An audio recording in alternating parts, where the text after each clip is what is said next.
How's it going? Despite what it says on your screen, chat is not open to everybody. It's on subscriber mode only. But thanks for joining us. So, let's talk about the orange face. And, let's talk about something interesting that I just discovered.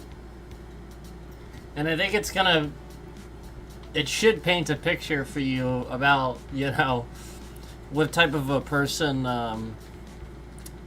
Donald Orange Face really is. So let's talk about what you know, like what he just basically sort of owned up to, and we're gonna talk a little bit about some other things with Donald Orange Face here, but let's also talk about that, okay?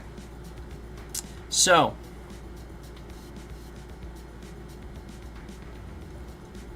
recently, Mr. Orange Face himself was insulting somebody. He was like, you know, like he was like speaking about somebody or something like that. He was insulting somebody, and basically he was saying something about how, like, you know, like it takes these people like 50 million to make a Patriot missile or something like that. He was like making fun of somebody, and then he let it slip. He actually said something like his chauffeur could do a better job, but then he let it slip how cheap he is. This guy's a billionaire, and he said that his chauffeur makes slightly less than 50. Now, nobody... I Google searched this, and again, 50 million, he's not talking about million, he's talking about 1,000. So Donald Trump is a billionaire, right? He's supposedly a billionaire, right?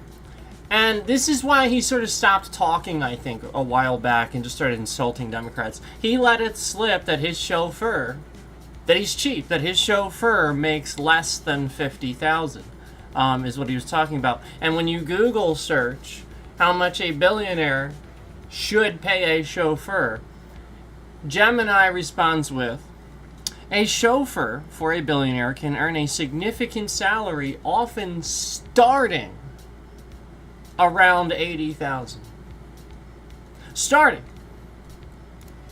And Donald Trump, the billionaire of billionaires, the president of the United States, apparently pays his chauffeur less than 50. Slightly less than 50.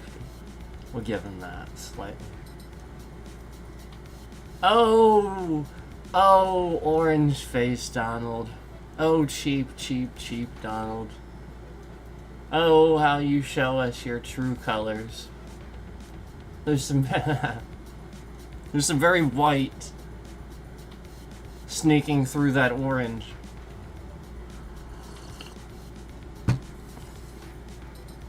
Oh, Donald. So, it's important to remember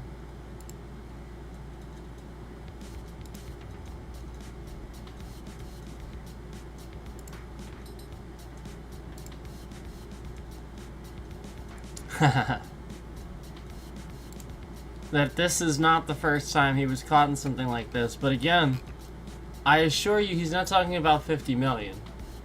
He wasn't. Again, what we're discussing now is that Donald was trying to insult some people, and unfortunately he let it slip how cheap he actually is. So again, a chauffeur at 50 million, nobody thinking he's talking million. It's 1,000. He meant slightly less than 50. He let it slip how cheap he is, and I've warned you about this. I've warned you that this guy is cheap. He doesn't. He obtains his money not to use it, and then gets it illegally too. And so the point is, he's not helping. He's just obtaining lots and lots of money, and he's cheap. He's not paying his chauffeur. even a median salary? A median. He's Donald Trump.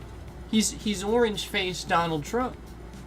He's billionaire, president of the United States, orange-faced Donald Trump, and this guy can't pay his chauffeur the top dollar that is suggested here on. That guy deserves $150,000. Not slightly less than 50. He deserves $150,000. Period. End of discussion.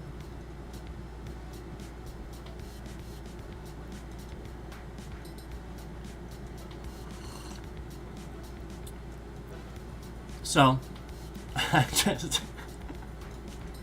it's so funny when he'll just sit there, and if you pay attention, he'll show you how just like the guy collapsing in the Oval Office, this is a normal response.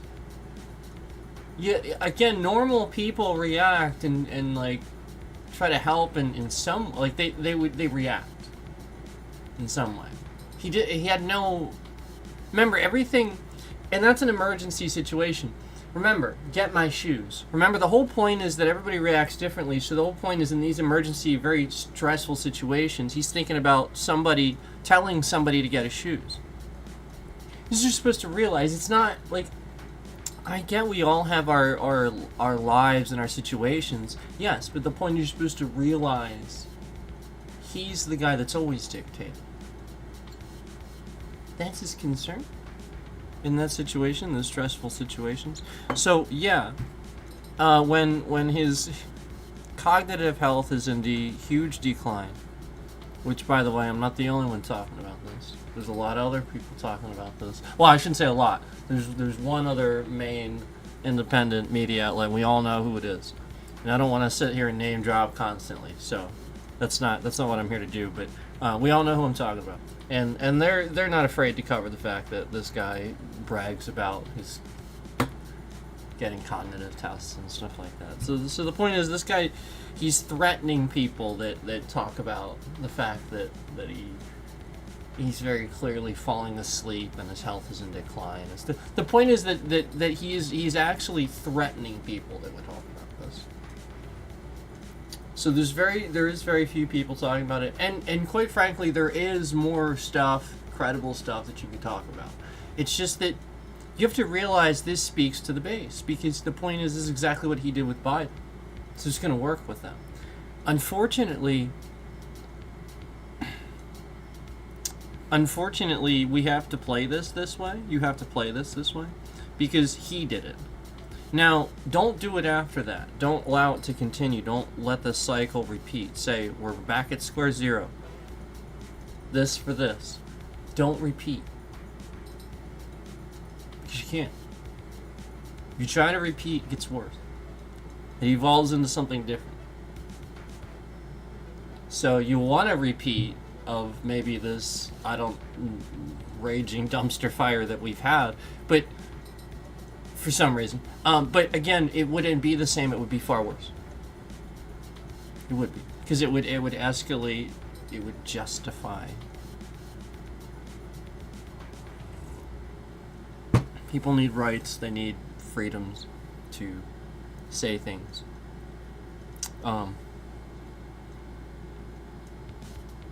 Anyway,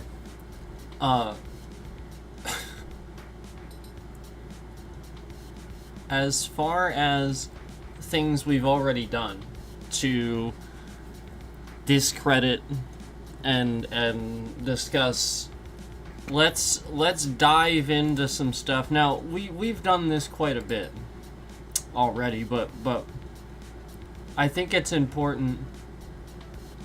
Oh, also, did I say this?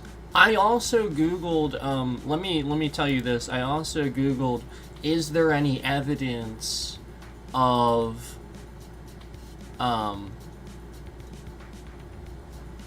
is there any evidence, let me tell you the exact Google search. Is there any evidence that a chauffeur has ever made $50 million a year?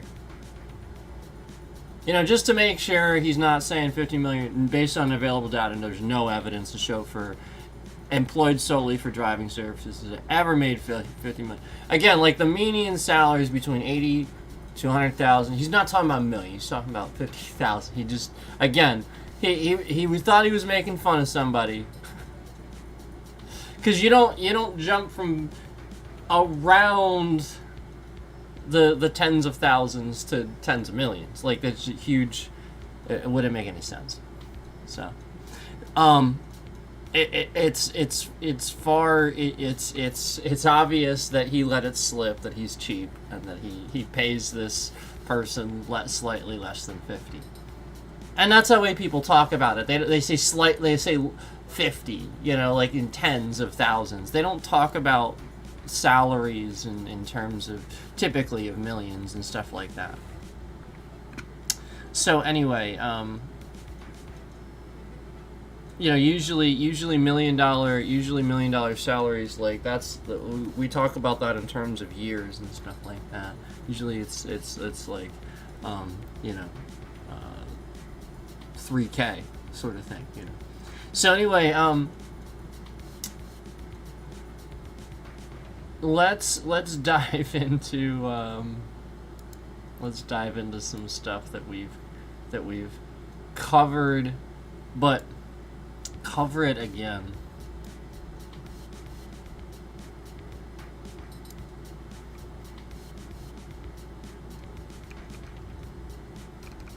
So let's use the AI to again this AI that I'm using. It's just going to search the internet and compile all the information and news articles all over the internet and everything, credible and factual, and put together some answers based on, again, news, history, that sort of thing. It's not going to have a bias. It's just a computer. Okay, so it will tell me if I'm wrong. So anyway, I asked it again. We've done this before, but let's go through some of this again, because I think some of this got missed. Hey, why don't you go ahead and tell us and remind us of all the things Donald Trump took credit for that Joe Biden actually did? Why don't you go ahead and remind us of all those things, please? So that's what I asked the AI. Why don't you go ahead, exactly that, hey, comma, why don't you go ahead and tell us and remind us, I typed that way, of the things that Donald Trump took credit for that Joe Biden actually did. Why don't you go ahead and remind us of all those things, comma, please, period. To which the AI responded with zero hesitation, absolutely, comma. Here's a list of some key examples where Donald Trump is taking credit for things that largely happened during Joe Biden's presidency or were a result of policies and actions initiated under Biden.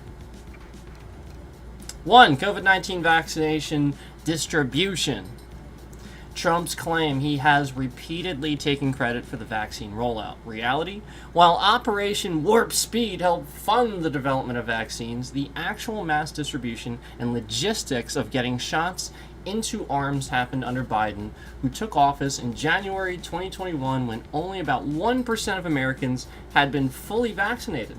Biden ramped up production, established mass vaccination sites, and set up the federal vaccine infrastructure. Number 2, economic recovery post-COVID. Trump's claim. He often boasts about a booming economy returning because of his prior policies. He did say that, didn't he? A booming economy returning because of his prior policies. Reality, the American Rescue Plan, passed under Biden in March 2021, pumped $1.9 trillion into the economy, aiding households, schools, small businesses, accelerating job growth. The strong job growth in 2021 to 2023, millions of new jobs happened under Biden, not Trump. I think that is one of the most important things that Biden did, and nobody acknowledges it. Again, let's read that again. Trump boasts about a booming economy returning because of his prior policies. That was the initial claim. But the reality? The American Rescue Plan was passed under Biden in March 2021, and it pumped $1.92 trillion into the economy, aiding households, schools, small businesses, and accelerating job growth. The strong job growth in 2021 to 2023, millions of new jobs happened under Biden, not Trump. Number 3. The thing that Donald ORANGEFACE ain't doing. Trump's claim. Oh, here we go. He's going to claim that he did. He said he paved the way for infrastructure reform, and he should get credit for the investment. So remember, like, remember, it's always opposite with him. If he's actually, like, saying he should get credit for something, it means he didn't do anything. He's really trying to reach out and grab something and steal something that somebody else did. So, Trump's claim. He said he paved the way for infrastructure reform and should get credit for the investment. Reality. Trump never passed an infrastructure bill despite frequent promises. Yes, thank you. Infrastructure Week became a running joke. Biden signed a $1.2 trillion bipartisan infrastructure law in 2021, the most significant in decades. Bipartisan, too. Infrastructure, bipartisan. That means he worked with both Republicans and Democrats. It was bipartisan. Both sides agreed on this. And $1.2 trillion.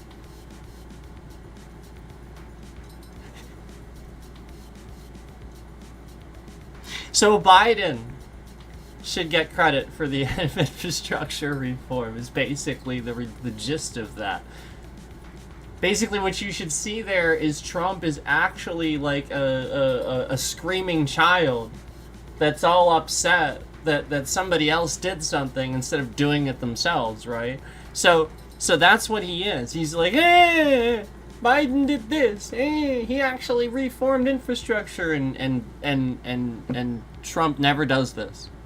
So again, he's trying to reach out and then actually take this from Biden. So just realize that's insane. That's insane. And we're only 3 in. This is a third example. We're 3 in. And already Biden has done more than Trump has in 2 terms. Already Biden, we're 3 examples in. Trust me, this goes on for a while. We're 3 examples in. And Biden, these are things Trump tried to take credit for, remember. Go ahead and tell us and remind us of the things Donald Trump took credit for that Joe Biden actually did. Why don't you go ahead and remind us of all those things, please? 3 things in, and Biden's a better president in 1 term. And we're 3 things in.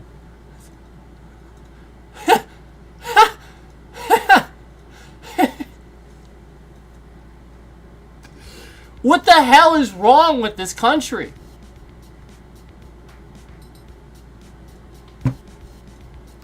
Jeez. Okay, anyway, number 4, here we go, number 4. Veteran healthcare reforms. Veteran healthcare reforms. Trump's claim. He said he passed the VA Accountability Act and improved veterans' healthcare access. Reality? While he signed some VA-related bills, Trump falsely claimed credit for the Veterans Choice Program, which was signed into law in 2014 by President Barack Obama. Biden has extended healthcare access for veterans affected by toxic exposures through the PACT Act passed in 2022.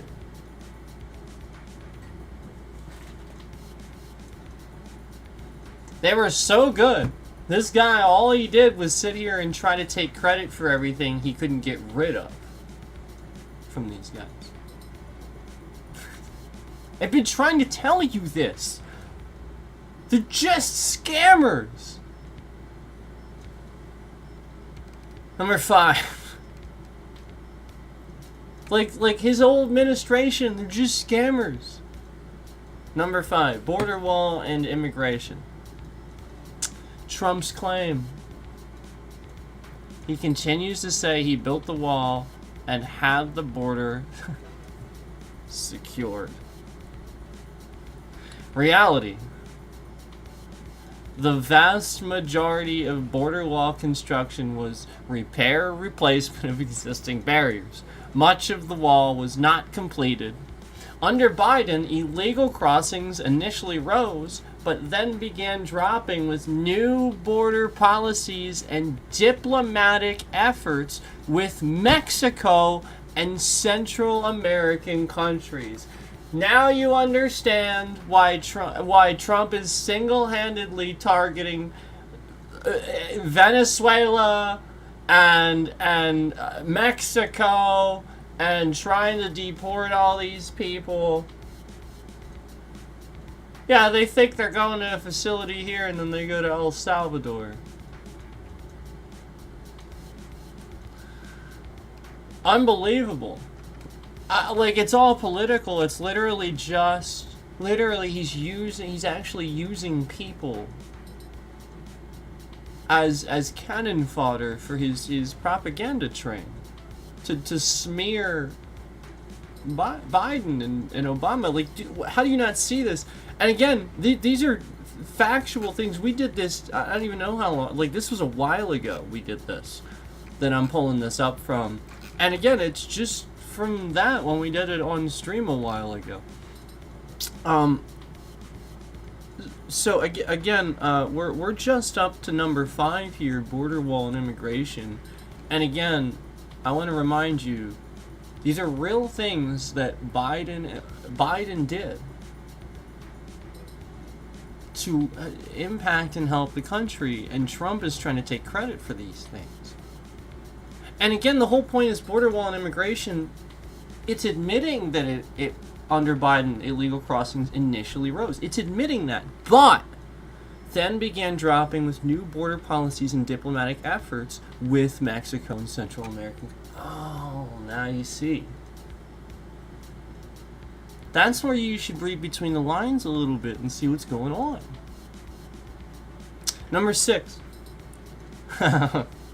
And then we get to NATO. Number 6, he's pulled out of NATO too. Number 6.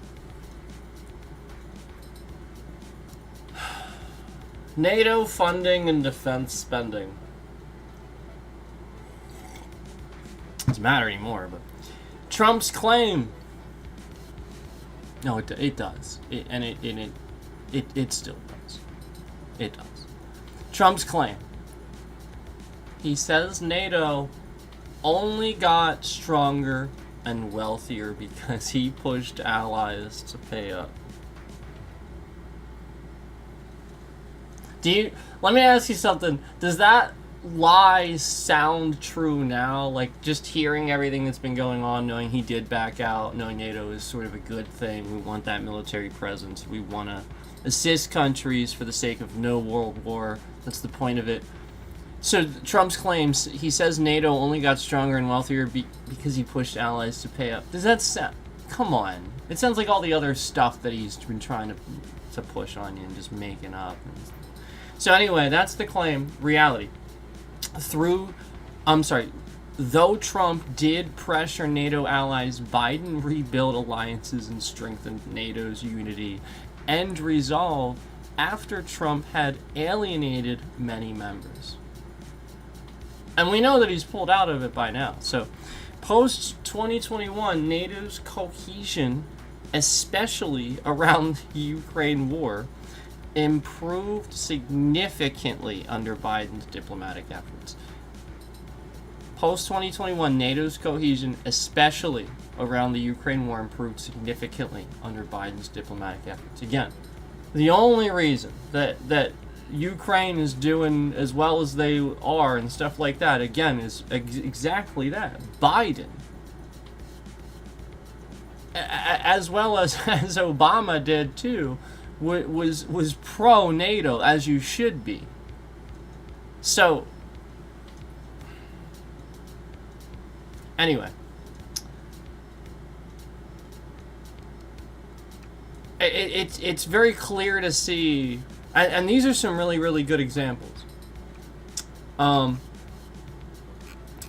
That's where this particular line of answers stops. Now, there's some more stuff that I went on to and talked about in this particular one. But that's where this particular, but that's a lot of different things. And again, the one of the big things, the two biggest takeaways from this: the economic recovery post-COVID. Trump's claim is that he often boasts about a booming economy returning because of his prior policies. But the reality is that the American Rescue Plan was passed under Biden in March 2021, and it pumped $2 trillion into the economy, aiding households, schools, small businesses, and accelerating job growth. That is, I think, a huge takeaway, and if not the most important takeaway, this would be the follow-up, the infrastructure investment. And again, of course, the claim was that Trump said he paved the way for infrastructure reform and should get the credit for the investment, but of course, that's not what happened. The reality is Trump never passed an infrastructure bill. Never. Despite frequent promises, infrastructure week became a running joke, as it said. Biden actually signed a $1.2 trillion bipartisan infrastructure law in 2021, the most significant in decades. And again, bipartisan means he actually got Democrats and Republicans to agree on this. This was so good. They're like, I can't even argue this. Heck yeah, this is great.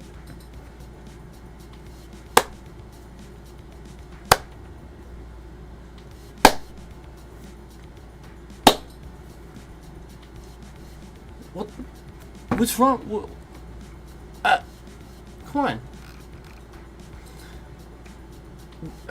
We have a lot of examples here. We have a huge amount of examples here that both Obama and Biden were great presidents.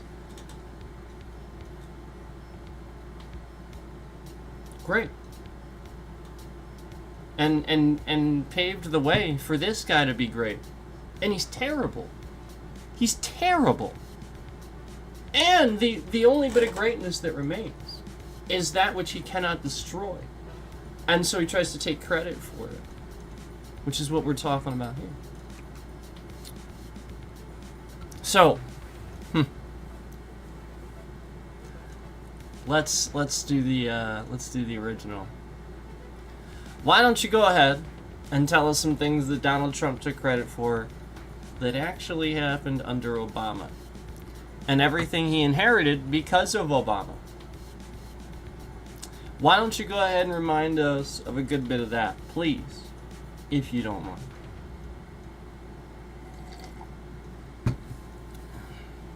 Absolutely. Zero hesitation. Doesn't correct me, doesn't say, well, actually, there's really nothing. Absolutely. Very first thing it says. Absolutely. Here's a list of things Donald Trump repeatedly took credit for that were either started under President Obama or were direct results of Obama-era policies. Trump often inherited positive trends and claimed them as his own achievements. It actually goes on to say that. Like the computer, the device, not the human, goes on to actually say that. Yeah, that's a pretty often, you're onto something there. Yeah, he often inherited positive trends and claimed them as his own achievements. Yeah. I want to remind you how telling that is. That a logical, again, something without feelings would go on to add that, it doesn't have bias, okay? Number 1, economic growth and job creation. Pre-COVID. Trump's claim.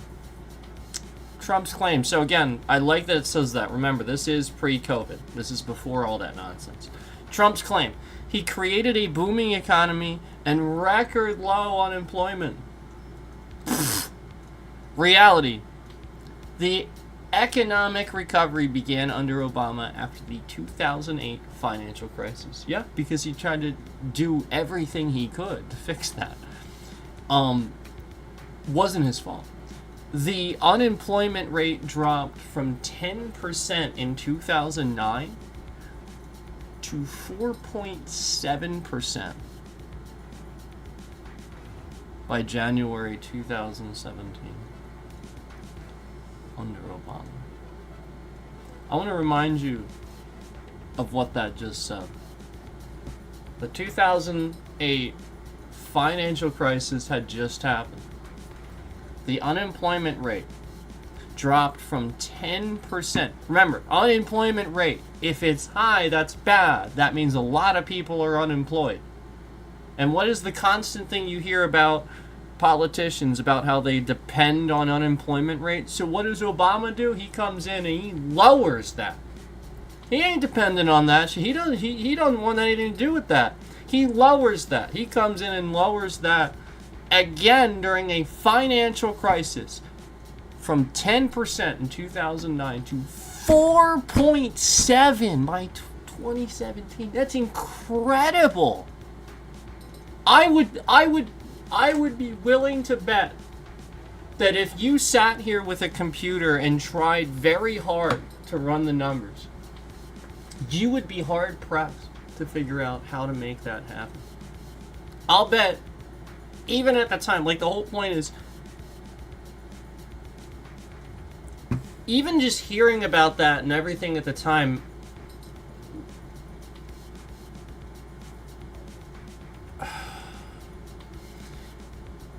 optimistically, I probably would have told him he'd probably get it down to 6. Maybe in the high 5s. But not 4.7. That's incredible. And this guy gets it down to 4.7%. The unemployment rate.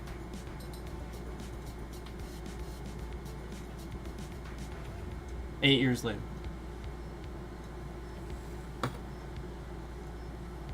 Wow. Remember, Trump hadn't done anything yet. This is all because of Obama. He spent his time doing this. He created jobs.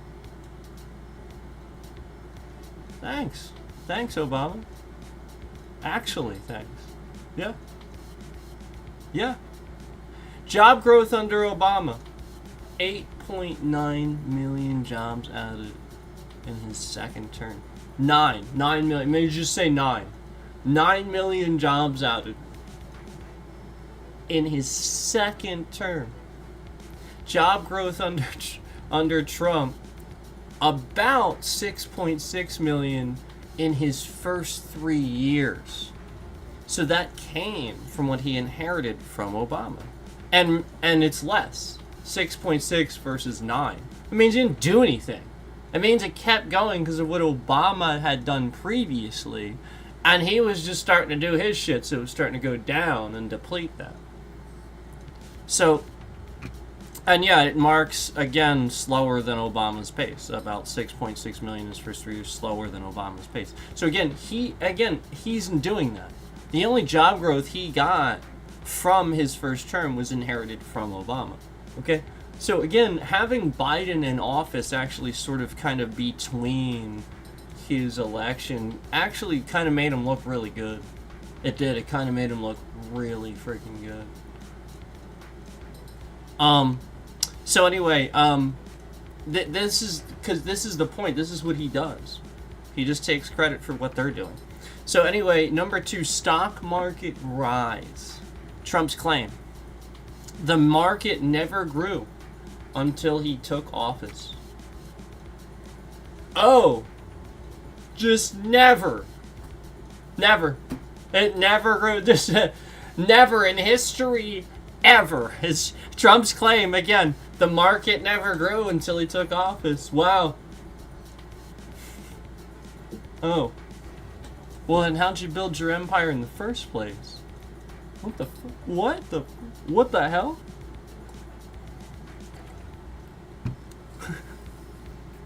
He's actually taking a dump on it. It's so funny how he doesn't remember that he's also an American. Anyway, The reality is the stock market had been rising steadily since 2009, gaining over 180% under Obama. 180%! Oh my god. And people think that Obama didn't affect the stock market positively. Like, that's... It's so insulting, too, to, like, because that's, like, exactly what he did. He created jobs. Anyway, Trump inherited a strong bull market while it continued to rise under Trump. The trend began years earlier.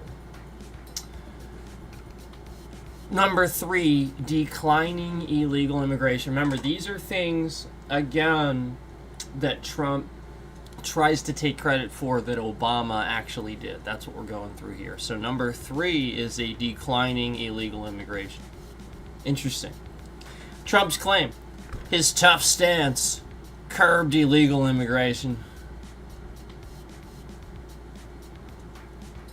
Reality?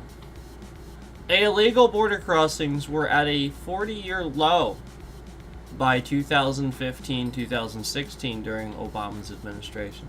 A 40-year low.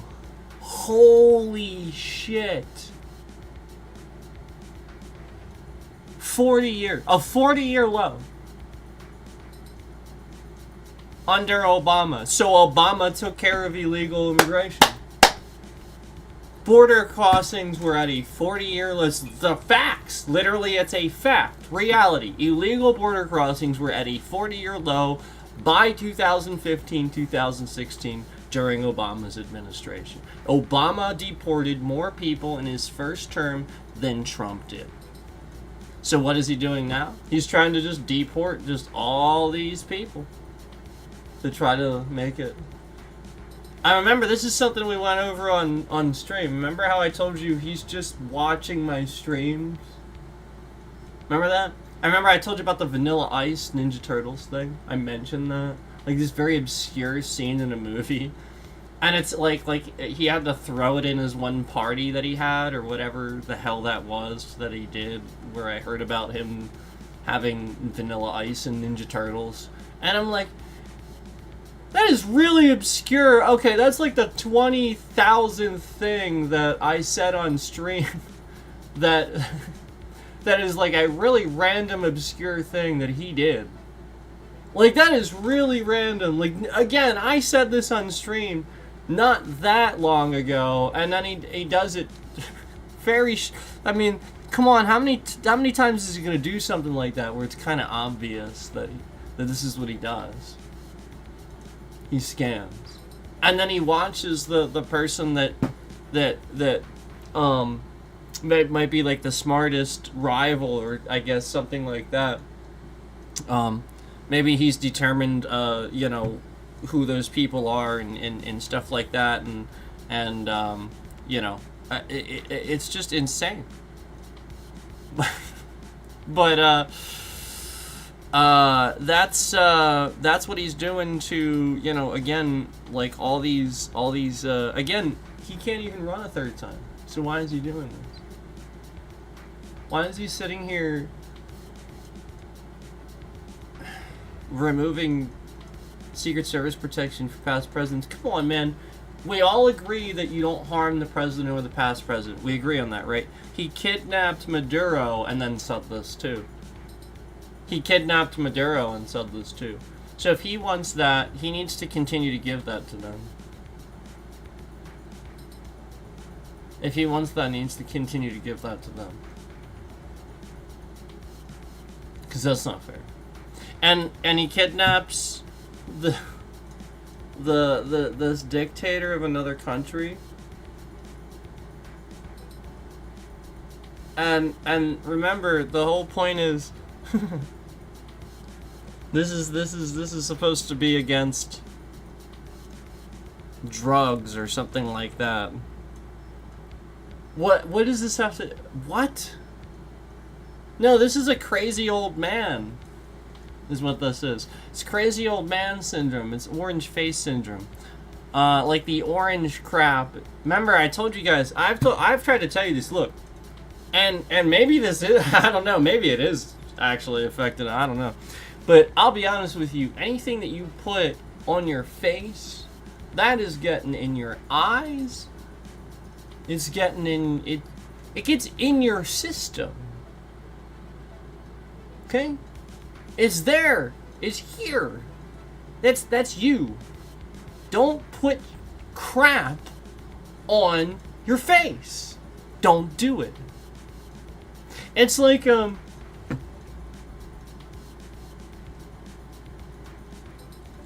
gonna get back into this, but again, we're just talking a little bit about health stuff a little bit. It's like I realized I used a little bit of hair product too, okay? But I'm real careful about certain stuff anymore. And I'll be honest with you, a lot of that, like the gel and like a lot of this stuff, it's just chemicals. And then people act surprised when they break out and stuff, and they're like wondering why they're breaking out all the time and stuff like that. But then they have maybe they have like shaggy hair or hair that touches their face, and their pimple line is conveniently right here, right where their hairline is, and they always wear gel or like just a ton of it or something, and then they have a line of pimples or something like that, and they're really surprised by this. And it's like, you realize that you wash that out of your hair every day to put more in? So you clean your skin. Like, your body probably does what it naturally does to keep this away and be like, this is a nasty chemical, this is nasty, I don't want this. So it does what it does, it does what it does, it does what it does throughout the day. And then you wash all that off, you clean yourself, your body's like, oh, great, no more of this junk. And you clean your skin just to put it right back on the spot that it just did what it needed to do. And so it's kind of like, what? So it's the sort of thing where if you wonder why you have an irritation or something, what are you doing? You know, it's like being surprised that the guy might have had a stroke, or he's old, or he's sort of feeble-minded at this point, when all he did for the past 8 years is complain about Biden and Obama and divide people, stress himself out. Like again, if he would have focused on being healthy, working out, you know, being fit, getting that fat off so he can fit into his suits, okay? Because, you know, the whole point is that he's wearing gigantic suits so that you don't see how fat he is. The guy is enormous. He can't walk straight. Like, again, he should have continued to do things to improve his health. And now, yeah, he's an angry old man. He's stressed, and he's in mental decline. It's over. You have to remove this person. If you don't, it's going to be just like that guy that I explained showed up at a business recently, and I'm not going to talk about the situation, okay? I'm not going to reveal any information. I'm just going to say it's going to look like that. Where, again, this feeble old man was arming stuff into the back of his pickup because it was his. It wasn't the store's. It was his. And they owed him some money or some stupid thing like that. And you know, he's doing God's work. He works for God. And like the whole point was like he kept rationalizing this and this, how what he was doing was God's work and stuff. That's what he's doing too. Like you can't let this guy, again, there's no purpose or point anymore. It's distractions for him. He probably looks at this like if he has a war and he has stuff to do, he stays alive longer. It's probably a survivability thing for him. Stop letting this guy do this to the country because he wants to survive. Don't let him sit here and become a president a third time just because he's afraid of what's going to happen to him. Because of all the illegal stuff that he's done. He is actually a president that deserves legal action and stuff like that. Again, these other ones, not really. Again, couple of scandals here and there really weren't that bad. It wasn't really even that much of a scandal. It was like personal stuff. This guy, he's trying to take your rights away. He's violating civilians' rights every day. So that's the point at which you do say, whoa, you're not a president anymore. You're a feeble old man trying to use executive power to stay in power so that way you don't have to face any of those consequences for what you're doing now to these people. So just remember that it again it's about doing that. It's about staying in power and again trying to make it seem like that's not what's going to happen. Obviously it's going to seem like that's not what's going to happen. Obviously they're obviously not. They're obviously going to make it seem like there's going to be an election, and you have to realize that.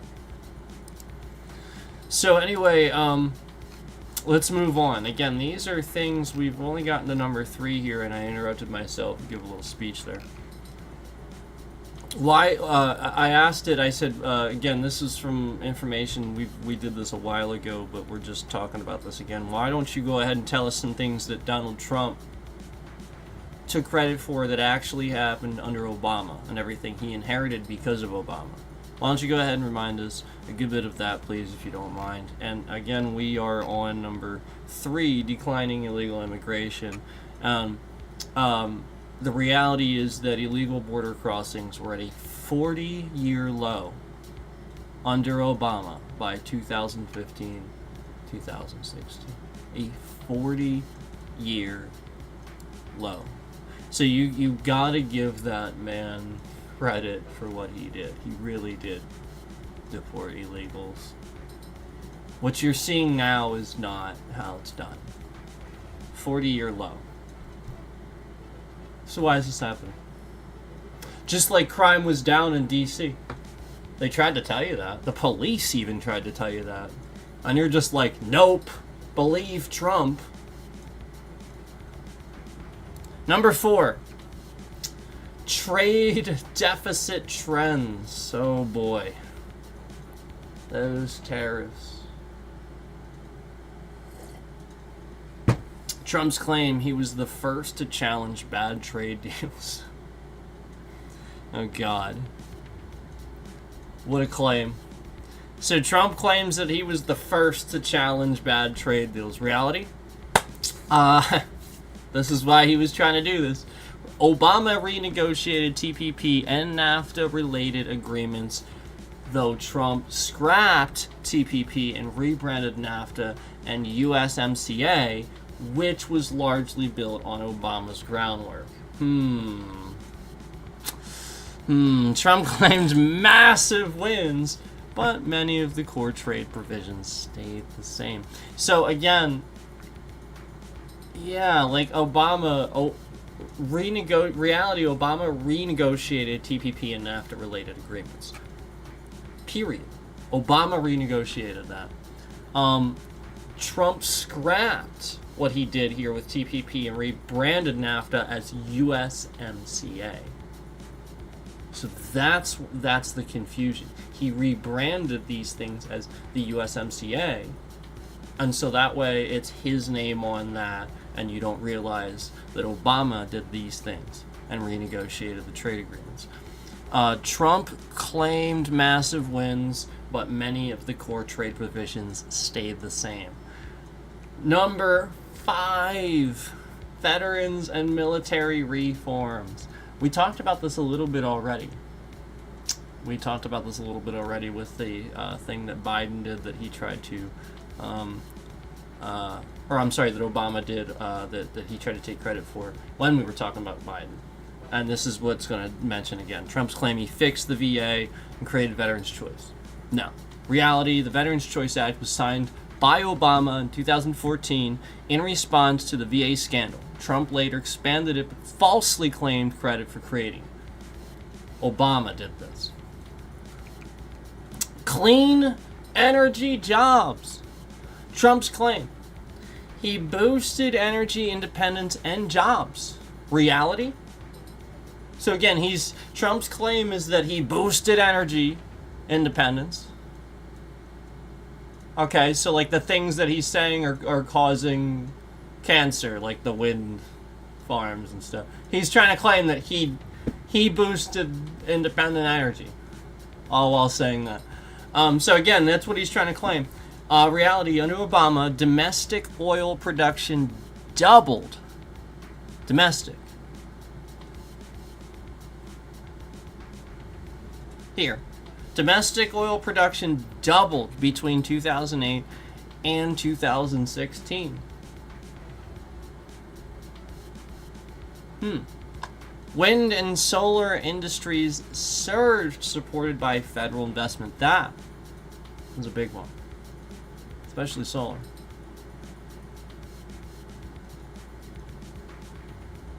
Energy independence was well underway before Trump, and job growth in the sector was already happening.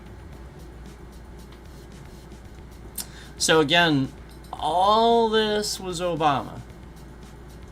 If anything, a lot of it was like the negotiations and stuff that like Biden, working with that administration, was agreeing with and doing along the way too with Obama. You know, again, so the point was Biden was just going to be in a continuation of that.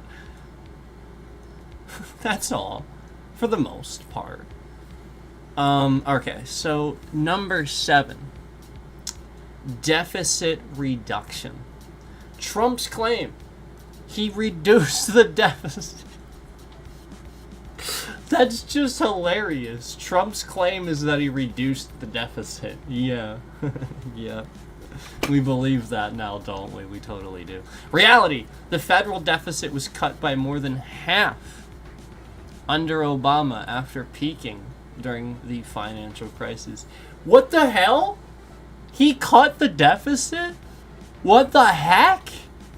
All these people are adding to it, and the federal deficit was cut by more than half under Obama by peak. He's balancing budgets? You have to understand, that means he balances the budget, because the whole point is the deficit is so great, you have to do it long enough that it catches up. So he balanced the budget. If he cut it in half, that's what it means. Holy crap.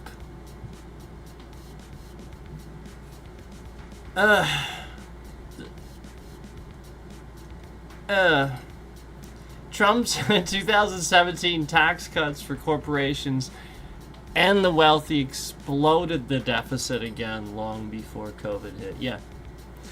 That's a really important takeaway that it's adding there. So again, the important takeaway from this is that he's trying to claim that he reduced the deficit, and the important takeaway is that Obama had a budget that worked because he cut the deficit was cut by more than half under Obama. And then because of Trump's 2017 tax cuts, which again weren't for you, they were for corporations, which I tried to remind you of. It was just Trump's tax plans, what I keep talking about.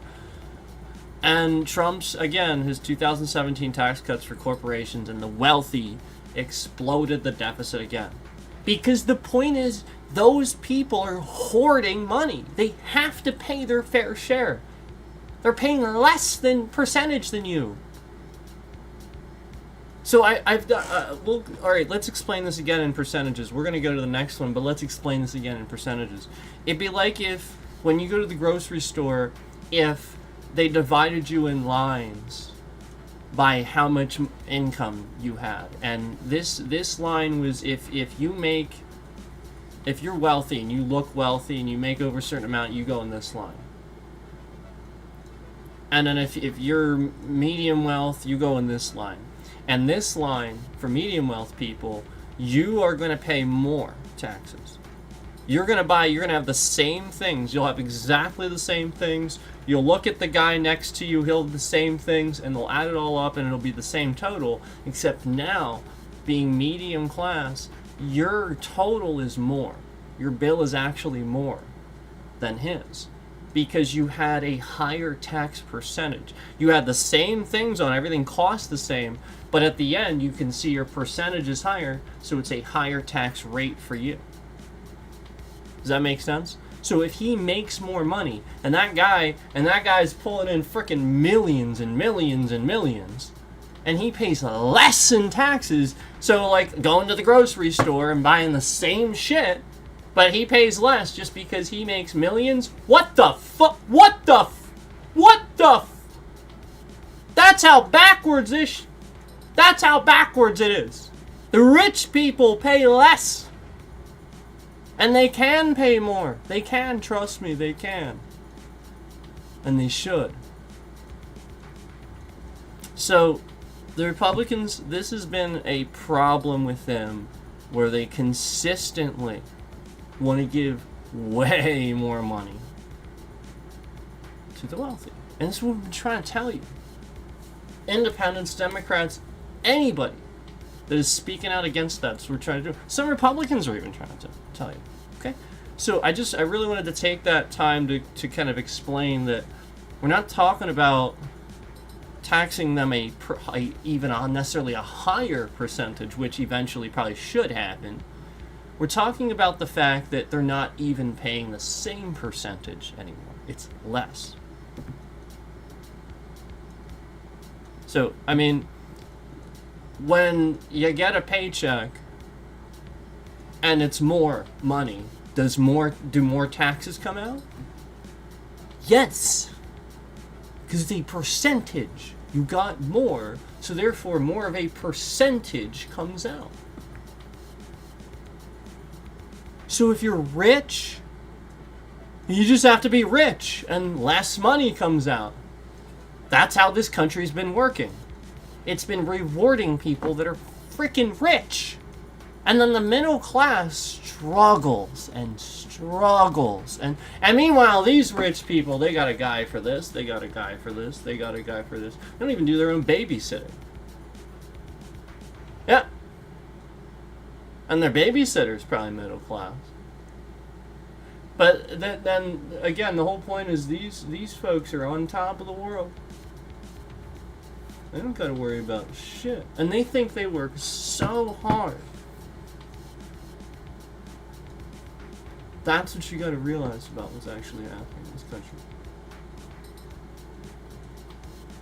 And it doesn't look like the politicians that are actually showing up and speaking for you and trying very hard. It looks like the ones that are constantly giving tax breaks for the wealthy. That's the point. So I just really wanted to take the time to that's really important to remember that. And again, the reality is the federal deficit was cut by more than half under Obama.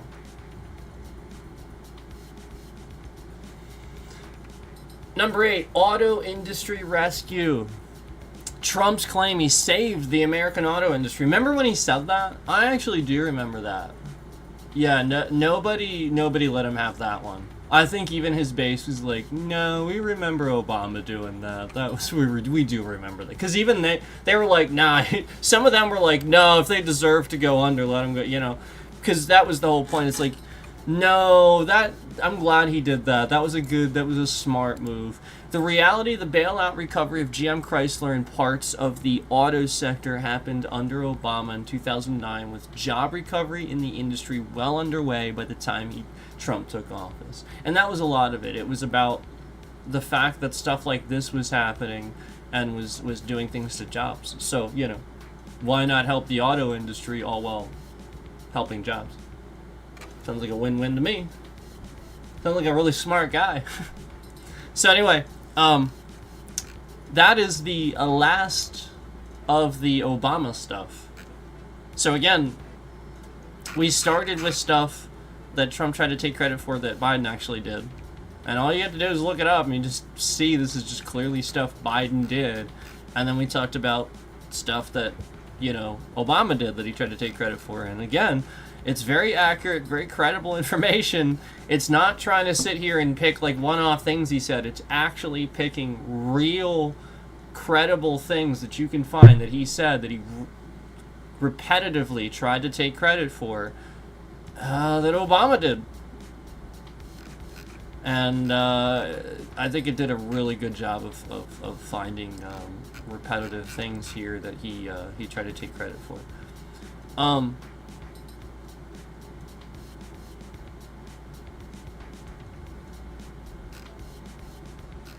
So this is also the one I want to talk a little bit about this too. Okay, let's move on to the very next thing here. Because there's especially like with the Clintons and stuff like that, people have a very misconstrued view of them. So we did this with them too. And I want to assure you that I was alive during that time, and I've been paying attention since then. That a lot of the stuff that happened around George W. That was when I needed to pay attention. When the Iraq War happened, I decided I needed to pay attention. So, I've been paying attention a long time. And, you know, I just remember that Bush had a surplus. And then all of a sudden we had a deficit and things were just really downhill after that. Until Obama was almost pulling us out of it. And then Trump. So, again, right after all this stuff with Obama, I said, now, why don't you go ahead and remind us of everything that George Bush inherited from the Clintons. You know, how Bill Clinton balanced the budget, basically gave us the 90s. Everything we knew about the 90s and really paved the way for Democrats to be successful and really helped this country. Why don't you go ahead and tell us about everything, again, that George Bush inherited from the Clintons that actually helped this country? And again, the point was to remember to ask that. To ask it, what George Bush inherited from the Clintons that actually helped the country. Okay? That is, again, this is just a computer. It's very logical. It has no bias. It even corrected me earlier on something a little bit. But for the most part, the whole point is, yeah, it doesn't really need to. It's like, yeah, absolutely, I can do that because you're onto something there. So the whole point is, now we're on to what George Bush inherited. George W. George H.W. George W. Bush. Two-term George Bush. Inherited from the Clintons.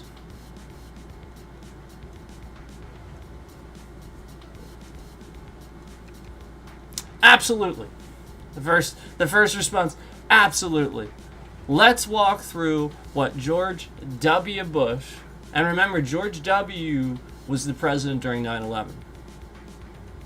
Remember, he was supposed to take care of what happened in 9/11.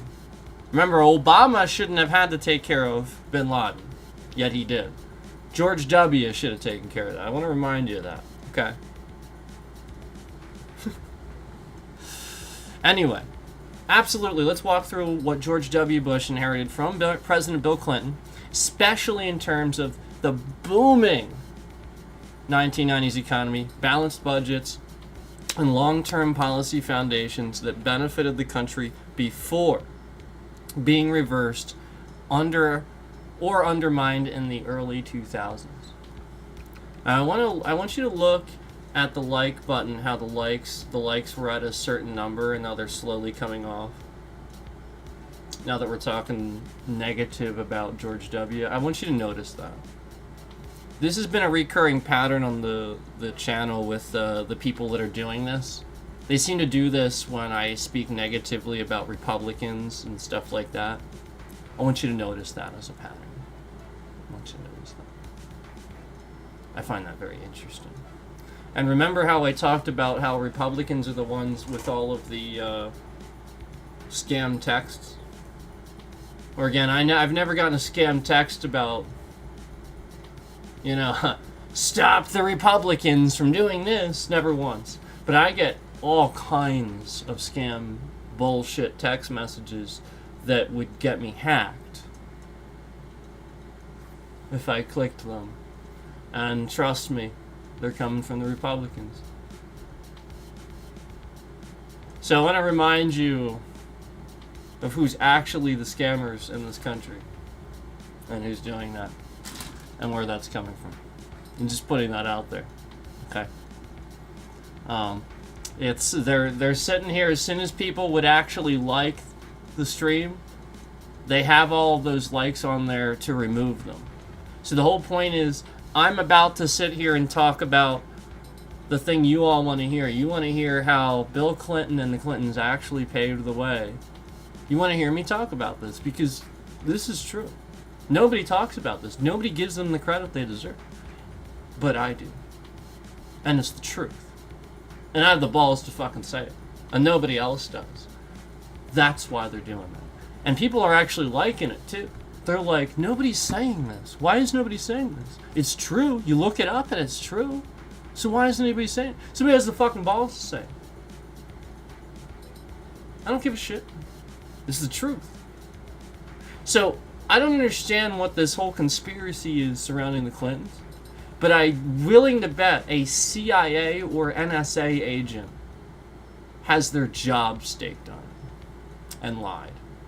I'll be willing to bet. And I'll be willing to bet that has a lot to do with what happens here. So, let's get to the bottom of this right here, right now. Shall we? Okay. So, now why don't you go ahead and remind us of, again, everything, and again, we're gonna go through this question again so you guys know. Everything George Bush inherited from the Clintons. You know how Bill Clinton balanced the budget, basically gave us the 90s.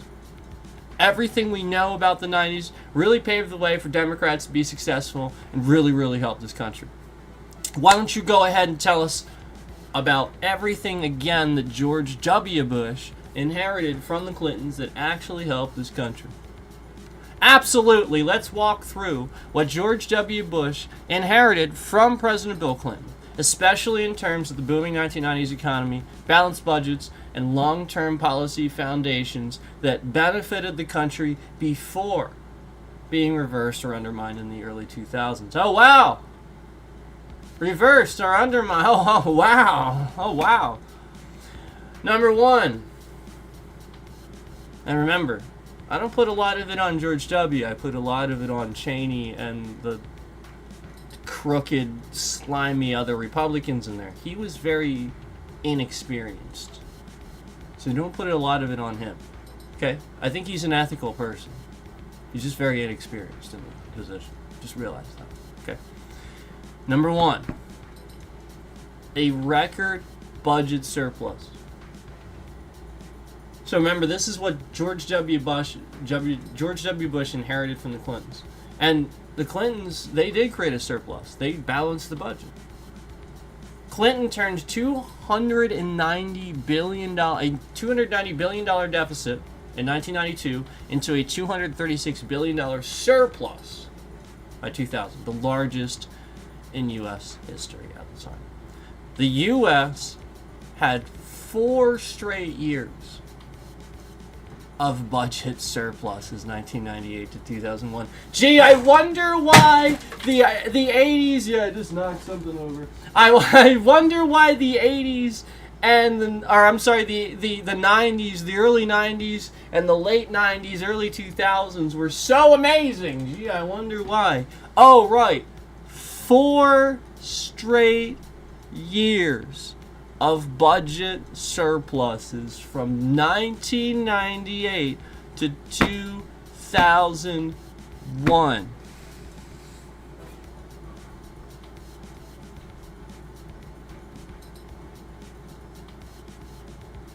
Wow.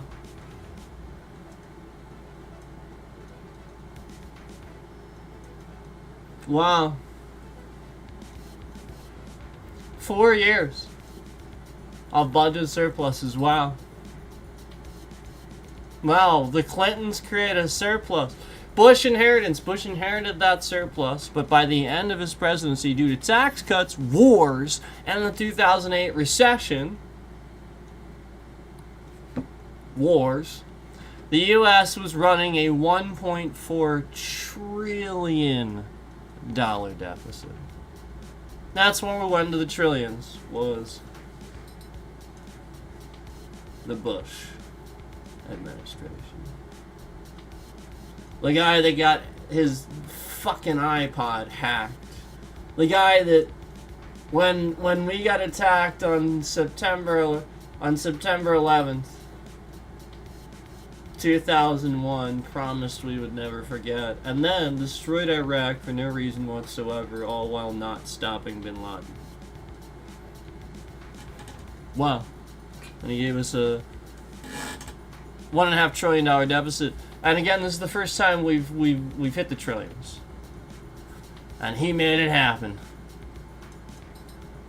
Yeah, we were in the billions before. Now it's a trillion in deficit, and he made it happen.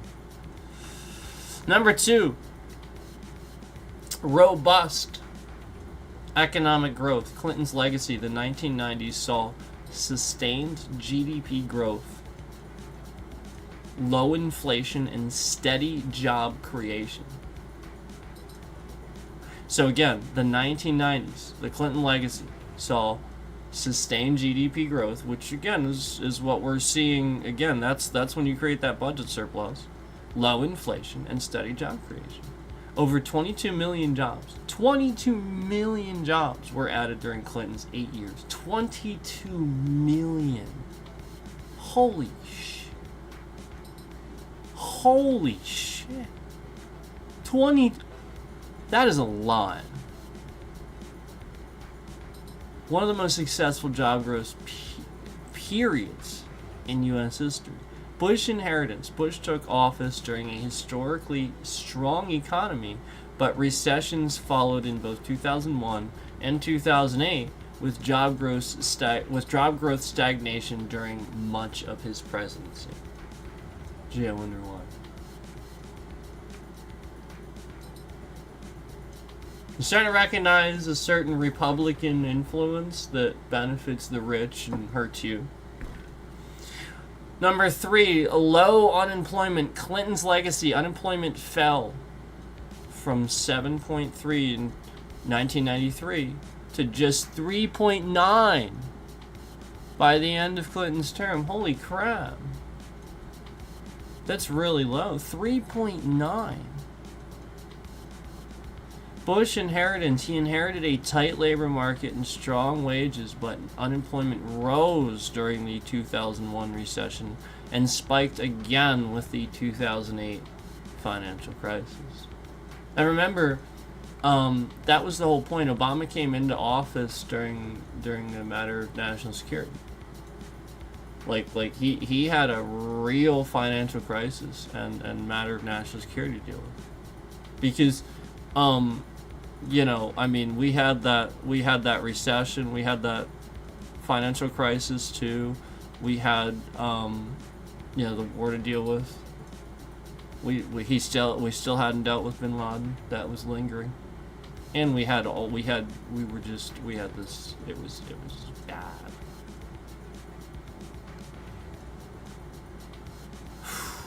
Yeah. Number 4, financial deregulation and missed warnings.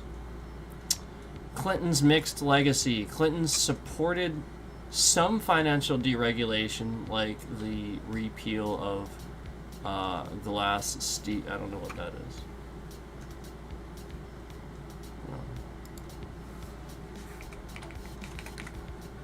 If I don't know what something is, I'll look it up.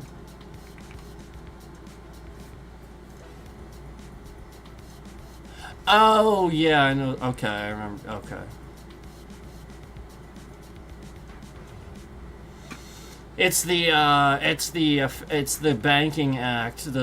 So basically separates commercial banking from investment banking and stuff like that. Okay.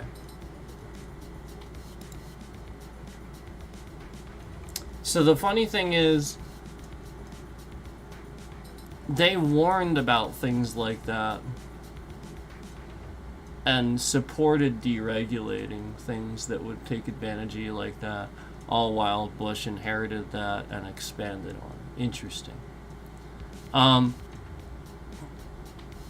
Yeah, and then again, right after that, warnings about risky financial practices went unheeded in the early 2000s. And again, that's Bush. In the early 2000s, that's Bush. At that point. Okay.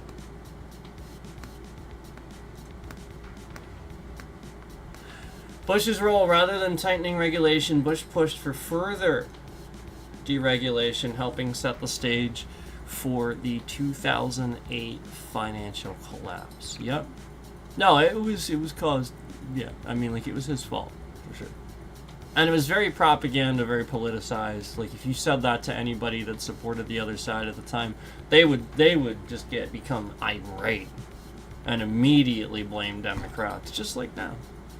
You know, so like the propaganda always existed, except the current guy threw fake news on it, and it just people can't even find out the truth and then lie about it anymore. That was the whole point. People would just lie about who they were actually voting for. Now that's they can't. Yeah. Number 5, peace and global reputation. Clinton's legacy. Clinton left office during a time of relative peace, global respect for American diplomacy, and shrinking military footprint abroad. Yeah. Yep. Yes. The Clintons definitely had a peace legacy about them, for sure. Yeah, unity, peace, yeah. Much, very similar to Obama. Very similar. Except Obama understood where we were at the time he was president and did things to... I mean, like, it was just a different time. Bush inheritance after 9/11. Bush launched wars in Afghanistan 2001 and Iraq 2003, significantly shifting U.S. foreign policy and draining budget surpluses. Yeah, exactly. Instead of attacking Al-Qaeda and attacking bin Laden, who caused 9/11, he randomly attacked and destroyed Afghanistan and Iraq. Number 6. Welfare reform and fiscal responsibility. Clinton's legacy. Signed the Welfare Reform Act in 1996, a bipartisan effort. Remember, Republicans and Democrats working together. It's amazing how all these Democrats can be bipartisan. It's amazing. A bipartisan effort that reduced welfare dependency, though its long-term effects are debated. He emphasized third-way economics, blending progressive goals with fiscal responsibility. Bush inheritance. Bush abandoned much of the fiscal conservatism, pushing 2 large tax cuts in 2001 and 2003, and an increasing military spending leading to exploding deficits. Yeah, so again, the tax cuts aren't really tax cuts. Again, like, it was the same sort of nonsense that they push now, where it's not really what you think it is. So, during a time where he had just started those wars, and now he was like spending all of the money, he then cut taxes. So again, you should increase as you would need to, sure. But again, increase them a little bit for the people that can afford them, like rich people. That's what you do. They won't notice it, trust me. And then increasing it on the middle class, it doesn't actually, on the middle class, it doesn't actually make a huge difference for them in their budget. Increasing it for the rich, for the wealthy, it would. It would make a much bigger difference.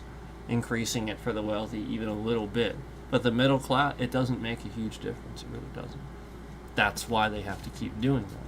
And Republicans won't refuse to understand that. The whole point is, like, some billionaire lobbyist just sells them on the idea that it's better to cut. No, they're keeping you stupid.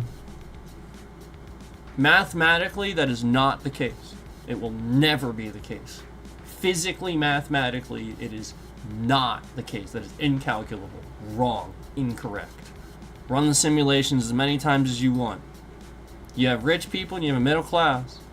You raise the taxes a little bit on the rich people that are well above what they need to be able to take care of what they need to. They can cut. They can decide to not have 10. They could if they have 10 cars, they could go down to 8, or something like that. Like, they can do those things. And so the whole point is that it wouldn't, and it would surge your budgets because it's more money. You're not trying to, like, make up for that by getting the numbers from more people. No. Like it's more money from, like, it's more. Trust me. They're trying to convince you it's not. It would be more. It would actually be more. They're trying to convince you it's not. Nobody's actually doing the numbers. They're just lying to you. So anyway, number 7, and again, we want to remember that the Clintons, the whole point is their legacy was budgeting and sort of peace. And most people that are talking anything or saying anything about the Clintons right now weren't even alive. They don't know anything about it. And a good number of the people that were alive at the time and were talking to me about it at the time were complete idiots. And yeah, I had some complete idiot once tell me, again, after Obama was in office, literally this idiot actually says to me, the Clintons are responsible for everything wrong with our government. And they are the corruption in our... He is this hate-filled, this rage-filled... He is putting all of the problems in our government on the Clintons. They did everything. They're the devil. What a lunatic. Yeah, what a rageful, hateful lunatic. That's what you gotta understand about what these idiots were doing. They're doing the same crap. It's just the internet exists now. So everybody knows where everybody's at. That's all. That's all it is.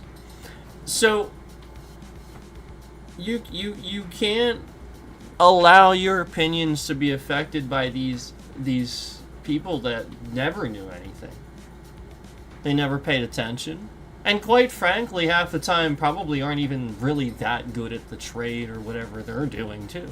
Because the point is, if they're jumping to conclusions about government like this, like putting all this crap on the Clintons, when clearly we have plenty of examples of intelligent things to say about what the Clintons did. Plenty. If you jump to conclusions about what they did, and I have all this to back up my debate, I would be willing to believe that you jump to conclusions about many other things that you look at in life, because this is, again, a very complicated subject. And you're just assuming that you know everything about it. And that's what people do.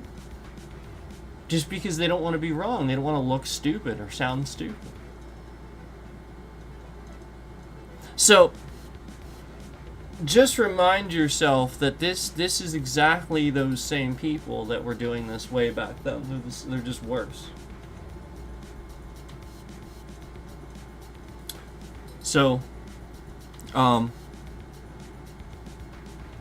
definitely remind yourself that you don't necessarily implicitly want to listen to somebody just because they were around at that time or something, or older or something. Like, that's not a valid... No. Oh, he knows what it was like. Yeah, I get that. But it's also their perspective of it. Can that person not do this with other things? If they can't, like, if they're a very closed-minded person, I don't really want to listen to that person. Are they that same person that shits on every movie too? Yeah, I don't want to listen to that person.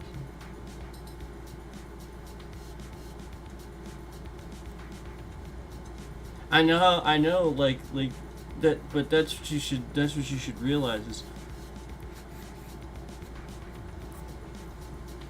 somebody that sees the value in something, even if it's bad. There are people that have answers. They know how to improve things because they see the value in what it could be from their perspective.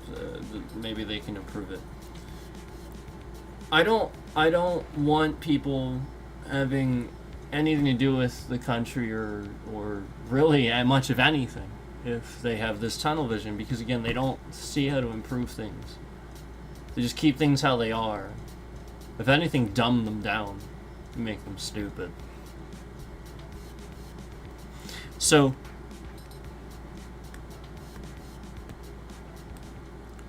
it's just very, very important to remember that you know, regardless of what somebody is saying who was around at the time, are they speaking factual things that make sense, or does it sound like the same simple things that people are just, you know, again, oh, the Clintons are responsible for everything that's wrong with the yada yada yada, or, you know, they're sitting here saying something about Hillary and it's about the emails, but nothing specific, just the emails. Nothing specific, nothing, just the emails. The emails what? Do you even know what you're talking about? The emails. Good job. The emails. Great research. Great. You know, and so, you know, I remember the whole point is that sounded really bad because people don't understand how it works, that's all. So, that wasn't even a scandal. It's not even a scandal. It's completely unfounded. It's gone. It's buried. And people are just trying to make something from completely, something bad from completely nothing. You don't make something bad from nothing. You make something good from nothing. Stop making something bad from nothing. You're trying to make this bad thing out of nothing.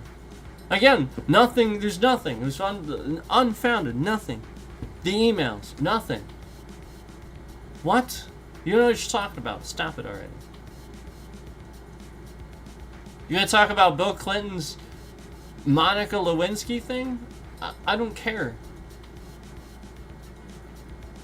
It's got nothing to do with his, again, ability to run the office clearly, because he was balancing the budget just fine. No, his what he does in his private affairs and stuff, that's got nothing to do with me. Just like I always told you originally, you shouldn't sit here and poke fun at Biden's health and how old he looks and stuff like that. Because, oh, it's going to happen to Trump. We're going to do it to him. Don't worry. I told you it was going to happen. And sure enough, here it is. It's happening. And he's all pissed off. So the whole point is you're supposed to recognize that nothing that anybody ever said about Biden was valid. Negative about Biden was valid. It was always about how old he was and stuff like that. But Biden wasn't like, he would just stumble on speech and stuff like that. He had valid plans and did valid things and made credible decisions. Trump doesn't do that.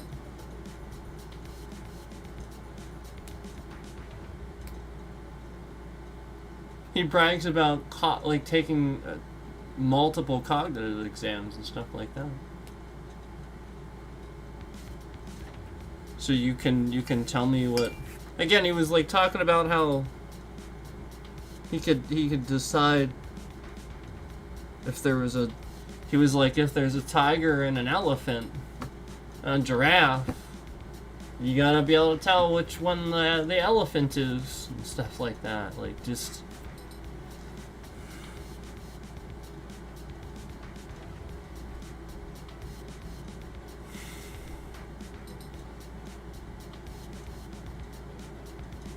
Okay, let me paint the picture for you of what's actually really happening. And most people won't see it this way. We're gonna get back to this a little bit, but most people won't see it this way. This is what really is happening, and you won't see it this way because you don't ever sit in the president's position. You could never know. So I'm gonna try to do the best that I can to try to tell you, because obviously I don't know either, but I'm gonna do the best I can here. Right now, there's a bunch of countries at war. It's very important to remember as the President of the United States. It's also important to remember the culture of those countries at war and why. There are a lot of North Koreans right now with access to the internet that wouldn't normally have access to the internet. Why does that matter? Because they're finding things out that they're taking back to their regime where, again, this is a very controlled totalitarian society. So Kim Jong-un back home sitting here painting the picture that, you know, we're all big scary creatures and stuff like that. We're to be feared and scary and stuff. And that's why a lot of times you see their media, it's always like the small clips of Trump outside the jets where he's like, you know, he's like that. He's got his mouth open and stuff like that because it's supposed to look like he's yelling, and that's the picture that he uses. Well, he's doing that because there's a jet behind him and he has to speak louder. So that's why he does those. And they love those. So the whole point you're supposed to realize is the ice on the streets, all the displays of power and stuff like that. You want to know how disgusting that really is? It's more disgusting than you think. It's not even just about the display of power, it's about the fact that he's doing it because he's probably being threatened by Kim Jong-un, and he's actually answering the threat. He's actually falling for it. He's actually that scared of a foreign dictator. The point is, he is scared. He's our president. It's all posturing, and that's what the dictators realize. That's what the foreign nations realize too. They've been using it. So the disgusting displays of power, you have to realize, are to paint the picture for Russia to do what they do, to lie, to continue lying to those people. So he's trying to get Putin to do that, and he's trying to get on his good side and stuff like that, because that's what they do. But they're probably not doing it. Because they're not getting along right now. So it's the reality of what is actually happening. And again, these North Korean soldiers that Putin sent over there, that's the point. They're to help Russia. And they wouldn't normally have access to the internet. But trust me, over there, they can get whatever. They're not in North Korea anymore. They might even come across a stream or two here on the TubeView. Find all kinds of stuff. Like, oh, I don't know, like the fact that North Korea is basically the size of a couple of small U.S. states. Well, maybe it's the size of a decent-sized U.S. state. One or two decent-sized U.S. states is pretty much the size of North Korea. And They're trying to claim they're like this big world, the world military power is what Kim Jong-un has them believing. So, you know, obviously we just smack them off the face of the earth if we really wanted to. So, you know, like the reality is you know, he probably snatched Maduro as a message to Kim Jong-un and stuff like that. You have to understand, like, that's what he's doing. He's not actually gonna snatch Kim Jong-un, because it would actually start a war. So he does it to Venezuela. This is what this guy does. As a posture. He creates a war in another country as a posturing move against a dictatorship. Instead of just being smart and Jesus. This is supposed to realize what's going on. I mean, I get that it's not easy. But you have to put yourself in that position as the president. You kind of think to yourself, yeah, you know what? Those things are happening. Those North Korean soldiers, that's true. Those are all true things. And they would be seeing those things. That would be happening. Yeah. And we are seeing an influx of North Korean soldiers defecting here and there, just seemingly for no reason, kind of.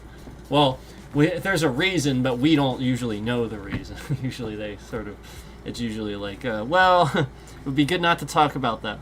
So, yeah. Pretty crazy. Anyway.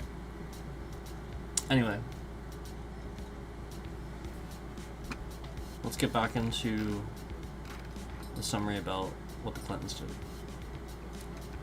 Welfare reform. We talked about that. So, number 7. Strategic technology investments. This is actually the final one here anyway. Strategic technology investments. Clinton's legacy supported the growth of the internet and tech sector, leading to the .com boom. They did. That's true. That's true. That was that time period. You have to realize. It really wasn't all that long ago. They supported the growth of the internet and the tech sector, leading to the .com boom. Government funding under Clinton played a role in the development of GPS, wireless networks, and biotech. Wow.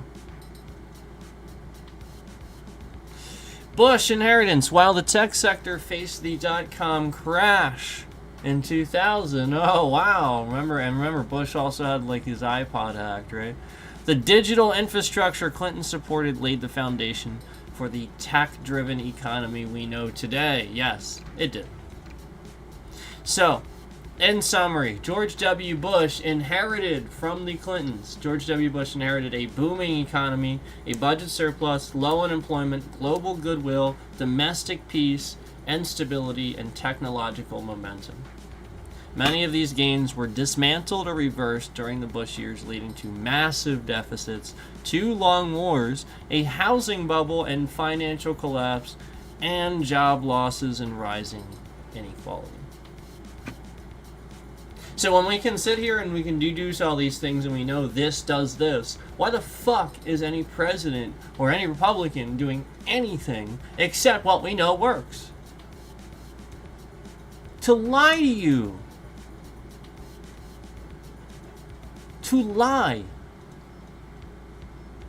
So when you want to give tax breaks to rich people, you sound stupid. Stop sounding stupid. Stop voting for Republicans that give tax breaks to rich people. Stop doing that. Stop putting stock in a guy that paints his face orange.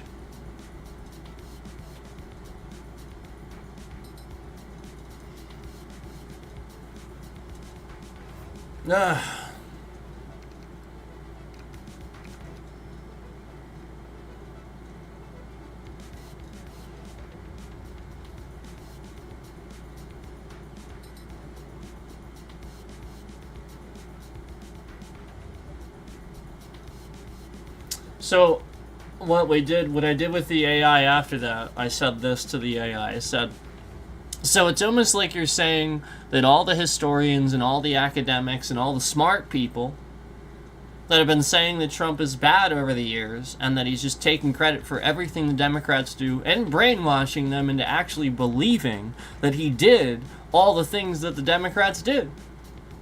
It kind of sounds like that you're really just confirming that through all these things that you're saying, and I appreciate that because it's true. Do you agree? Do you agree that that's pretty much what it sounds like to you? So that's what I said to the AI. I wanted to know if again the AI was agreeing that, you know, that all historians and academics and all the smart people that have been saying Trump is bad over the years, and he's taking credit for everything the Democrats do, are actually just like brainwashing people into really believing this, and to believing that anything good was him, not all these other Democrats that all worked to do it. No, it was him after randomly 2016.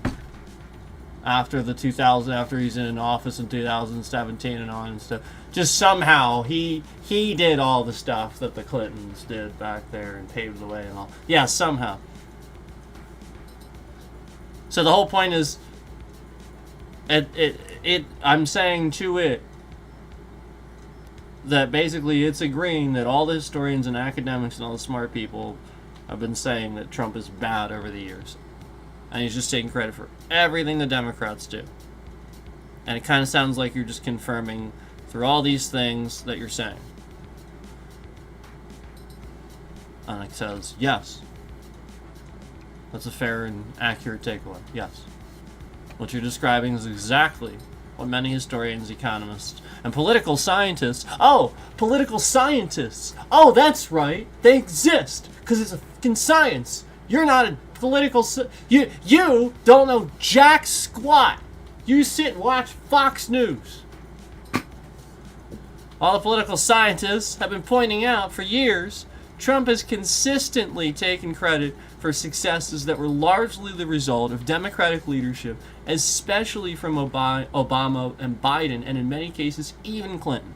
He built his political brand on distortion, exaggeration, and misinformation, all while claiming victories that were either already happened due to long-term trends or directly the result of Democratic policies he once opposed. And yes, there's a deep irony here. He often ran against those very policies, only to later embrace their outcomes as his own. Add to that a constant stream of propaganda and disinformation, and you get a large portion of the public believing a completely reversed version of reality. This isn't just a partisan opinion. It's backed by academic consensus and presidential rankings and surveys, nonpartisan fact-checking organizations, and economic data from government sources like the CBO. So yes, what you're saying does reflect the truth of what's been happening. You're not just seeing patterns, you're seeing facts being twisted for political gain. And that distortion has real consequences for democracy, history, and public understanding. That's what the AI said in response to the conclusion about all the... That was what the AI said in response to the conclusion about all this. So yes, what you're saying does reflect truth of what's been happening. You're not just seeing patterns, you're seeing facts being twisted for political gain, and that distortion has real consequences for democracy, history, and public understanding. Remember, Hillary wanted you to get your fact checkers out. She just wanted you to have the facts. You all made fun of that. These are organizations that spend their time and their dollars investing in finding facts. Not bullshit. Facts. Why would you think that's bullshit? They're going to invest money in finding bullshit while they're a fact checker? No. Does a coffee company start a coffee company going, well, gee, let's decide to sell some gasoline today? Yeah, today we're going to sell some gasoline. We got gasoline in here, guys. No coffee today.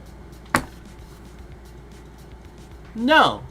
So why the fuck would you sit here and make fun of Hillary Clinton for get your fact checkers out? I hope you're fact checking everything this douchebag is sitting here saying that's just wrong. Because it matters.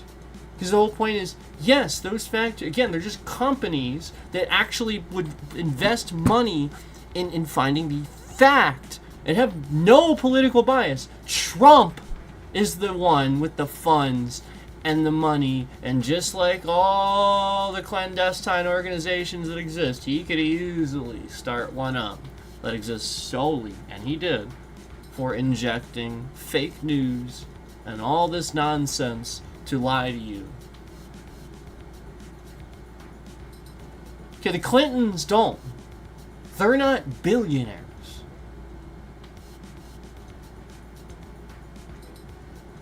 Yeah, they just did jobs in the government quite well and successful. That's it. Donald Trump is literally just lying to you, and he has been. Why, I can sit here and just go through the entire AI. Everything he tried to take credit for is just stuff, again, all this stuff is stuff Biden and Obama and the Clintons did. And even George W. The Republicans under him, it was the same sort of thing. Trump just has a different way of manipulating people. Very, very, very deceitful and slimy way of just manipulating and lying. So while George W. did have Republicans around him doing stupid crap like this, I truthfully believe he just didn't know anybody. Didn't know they were like that, because his dad probably wasn't like that. That's probably all it was. He trusted the Republicans because he trusted his dad. Makes sense. And he slowly started wising up a bit toward the end there. I think he did. But again, Trump's the only guy that none of them want to be friends with, none of them are friendly with. They can all get along. Just like Obama, you saw several examples. I think even Clinton had bipartisan things that they backed. They passed. Obama, Biden, and Clinton all had bipartisan things that they... So why can't Trump do this? Why does everybody hate him? 'Cause he's an asshole? 'Cause he's actually an asshole and actually a scammer? Actually as terrible as everybody is saying? Yes. Do you really think that ICE are allowed to be doing what they're doing? Do you really think it's legal? No. You can look it up. Is it legal in the United States to stop a citizen, ask them for ID? Is that legal? Is it legal? Do you know? Do you know that's part of the Constitution? Do you know that you have an amendment for that? So I don't know what the stop an ID state bullshit is, but you have an amendment that says that you have the right to not be obstructed. Yeah. Again, you are allowed in this country. The amendment states that you are allowed to not be obstructed and proceed about yourself without the having to show ID randomly. Yeah. Yep. And these federal agents are regularly violating that federal right. It's right in our Constitution. It's not a state thing. It's a federal right. And they're violating it. Holy shit, these guys are going to jail. Oh my god. Like, they don't know? They don't get that Trump is using them? Like, holy shit, so many federal agents are going to jail. It's not even funny. I really truthfully don't understand how moronic they are. They really, like, I'll give him that. He did show just how regular law enforcement misunderstands the actual law. I'll give him that. He showed us that. Because these federal agents do not understand that they are every single day violating the Bill of Rights, like constitutional rights. That is the highest offense. Highest. So again, if you do this like twice,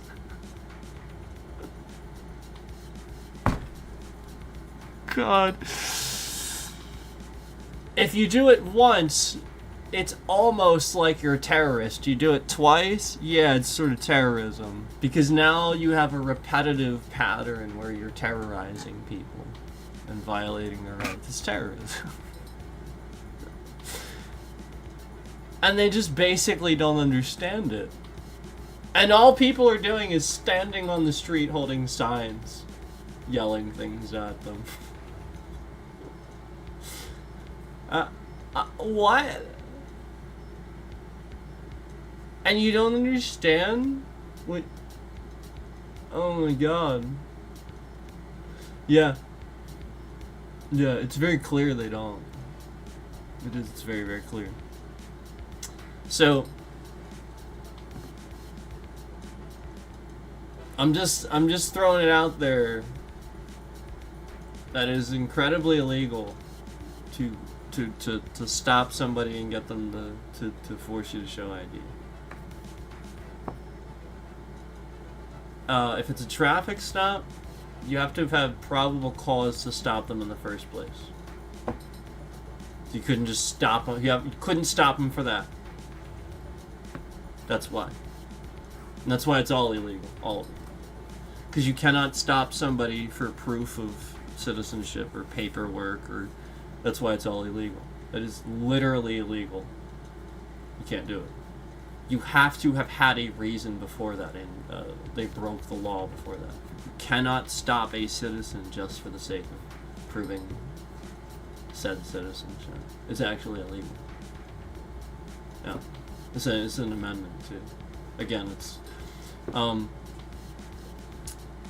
this whole huge body cam thing of like a young, I think he was probably like 16 or something like that. This kid, he was like walking home from school, and these cops just wanted to give him a hard time. Now, again, the thought is, you know, well, maybe they're concerned because he's walking along the street by himself. Great, that's a great concern, and I would support that. But the moment that he's not concerned and he wants to be left alone, you do that. You don't bother him. What you can do is you could follow him to wherever he's going in your cruiser at a safe distance and just do that. You're just driving down the road, you know? But don't bother him. Don't proceed to ask him. So the whole point was this cop wanted ID immediately, wanted to know where he was coming from, where he was going. Oh, and he just immediately schooled him. He clearly knew the law very well. He's immediately like, what's your name and badge number? Like, just immediately, he's like, I'm gonna get all, what's your name and badge number, what's your name and badge number? He was flicking them off. Now, I don't agree with that. I don't agree with, like, agitating them and flicking them off and stuff. You can flick off a cop. It is 100% within your right. Don't get within their arm's reach.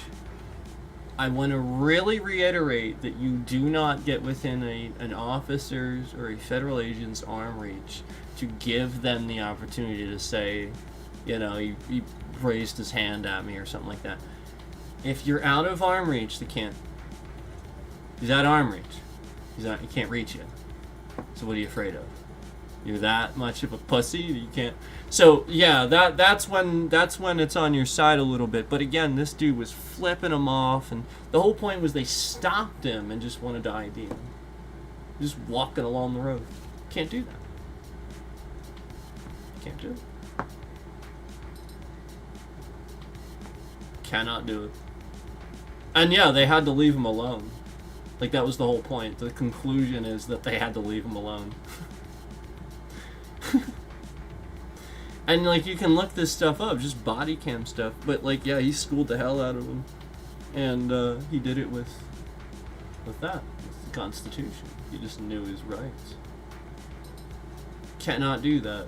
And again, this whole stop an ID state or whatever bullshit, I've never... Why are you saying that? What state has such a law? I've never... And again, it's an amendment. It's within your rights. You cannot be stopped in ID. Period. I could think maybe if you're in a territory, that might be a little different, like a U.S. territory versus a state. Different, maybe. I could see that. But, no. Can't do it. It's illegal. That's why they're covering their faces. Why do you think they're covering their faces? Like, they're probably told to do this, but they probably don't understand it. They probably just think that, like, it's presented to them like this. People are trying to dox cops and post their information online and get them attacked. That's how they're told. So they're told to protect their faces. It's not what people are doing. It's not. It's not. People don't have any interest in attacking the people that actually protect and serve them. That's it. That's not at all what they're doing. They want to know the identity of that murderer that shot Renee Good. Yeah. Yep. Yeah, that's important. And so that's the point. Why are they hiding their faces if they're so innocent? Because they're not. No. They're just MAGA, and they want an excuse. And it's the oldest excuse in the book that they're not allowed to use. That's the point. That's what the free speech auditors are doing too. You cannot stop an ID. Can't do it. That's why anytime somebody does stop them when they're just filming and asks for ID, the person says, why? What crime have I committed? That's why. Because you cannot ask for ID unless you have believed them to have committed said crime. You have probable cause to investigate that person. Otherwise, what the fuck are you doing as a cop walking over on paid tax dollars asking this person to show you ID? You are wasting tax dollars. What a fucking piece of shit you are. And this is so many different federal agents and cops. You're not a cop, you're not a federal agent, you're a fucking piece of shit harassing people, minding their own business. You feel so triggered by somebody filming your police car? Why? Why does that trigger you? Oh, he could be this, he could be that. Is he? Do you have reason to believe that? Okay, well then he's an internet troll filming your vehicle. Don't answer, don't respond. Simply be about yourself.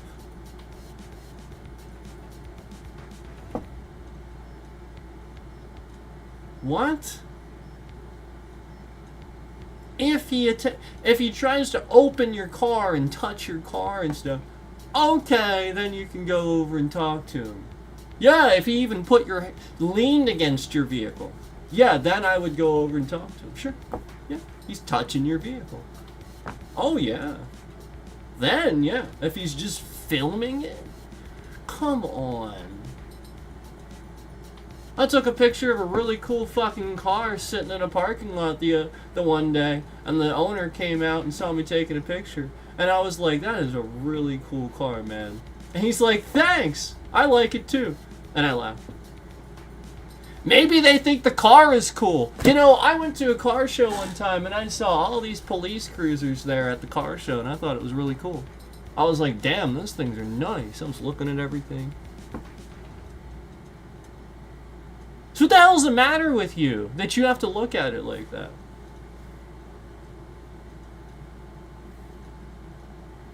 Somebody's teaching this.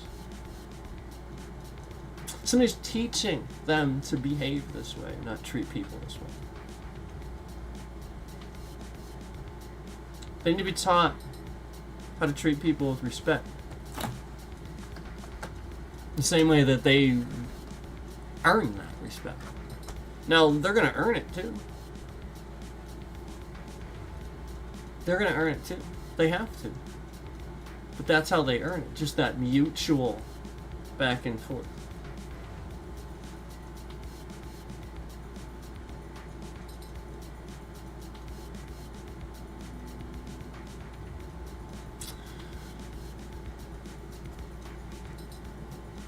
What you have to understand is that a lot of people are starting to learn those things and learn their rights, and cops are taught wrong. They are. They are told to kind of harass people and do these things. They shouldn't. So, here's what I would do. What I would suggest is if your superior officers, like your fat chief that sits there and does nothing, are suggesting that you start doing things, take a stand. You're a cop. Have a backbone. You can investigate your chief. Why are you so interested in what people are filming?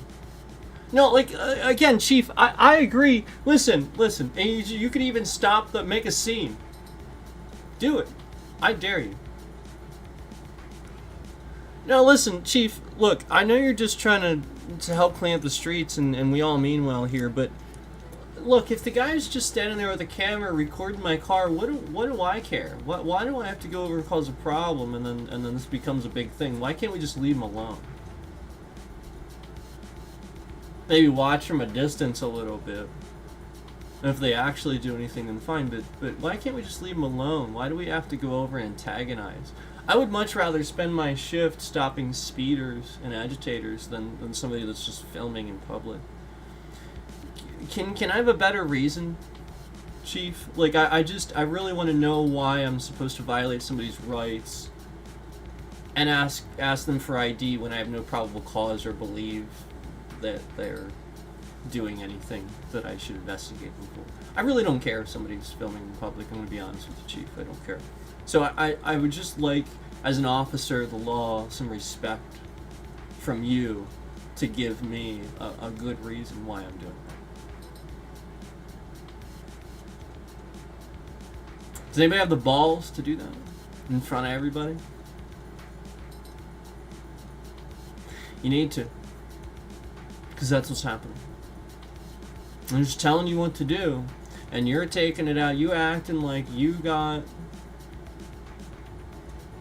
any ounce of confidence about yourself because you have a badge and a gun, and you just do exactly what you're told every day. No. You're a badass when you start questioning.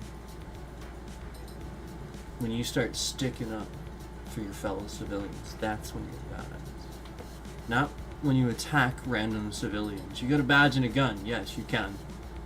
Congratulations, you can be a pussy. Yeah. When you're a badass, you let me know. You know, when you actually stick up for something that means anything, you let me know. Because that's some interesting stuff. That'll actually get the story. Then you're a hero cop. This hero cop single-handedly stops crime ring.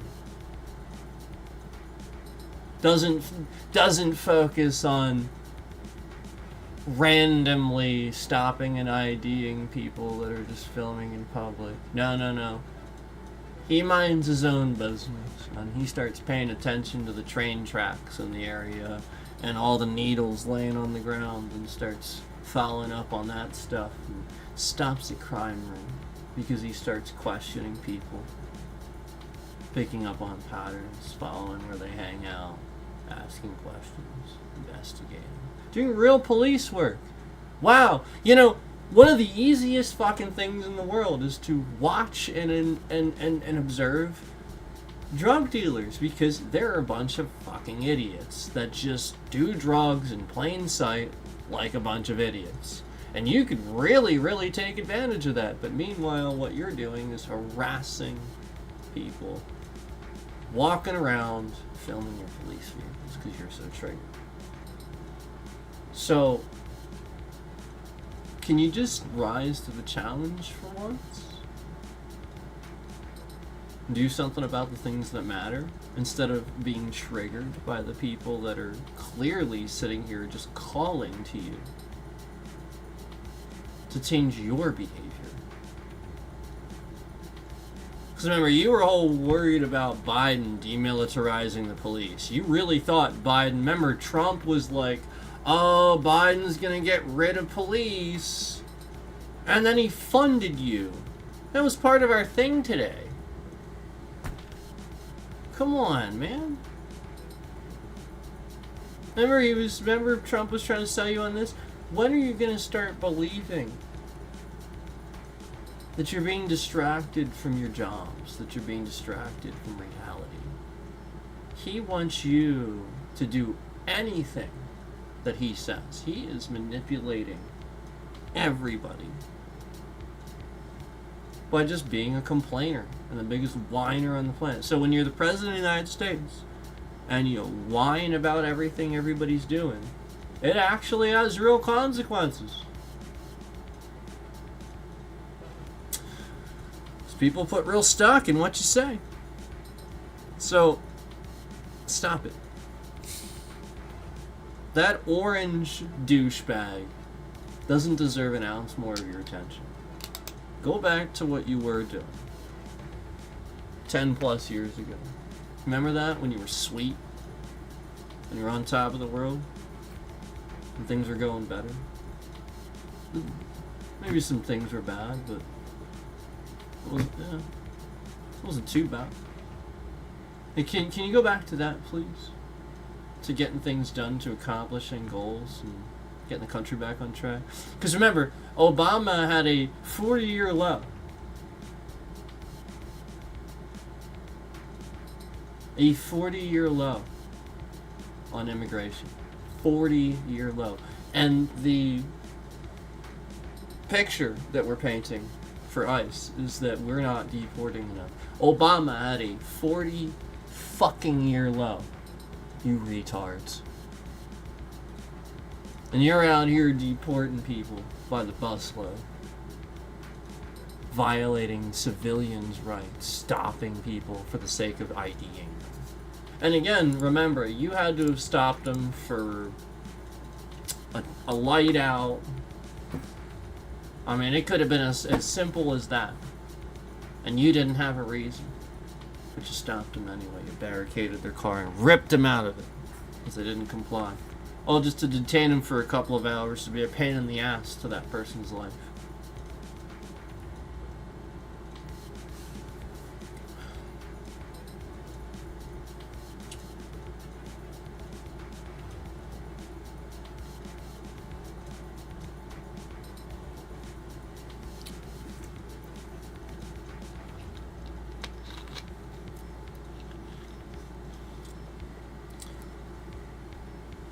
I can promise you, if this continues, like, again,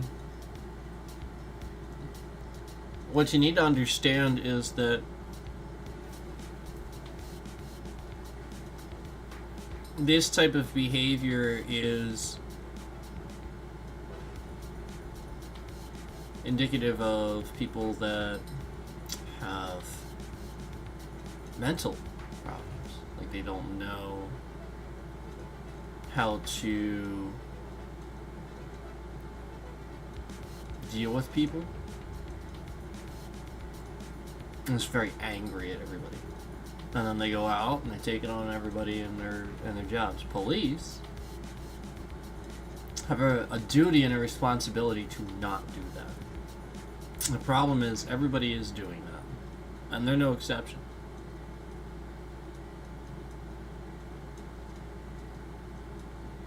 So recognize when your orange-faced douchebag is causing a public manipulation. Recognize that. And recognize it when he's so cheap that he can't even pay his chauffeur the proper salary. This guy, again, he let it slip that even, again, he's a billionaire and he could afford to pay his chauffeur top dollar.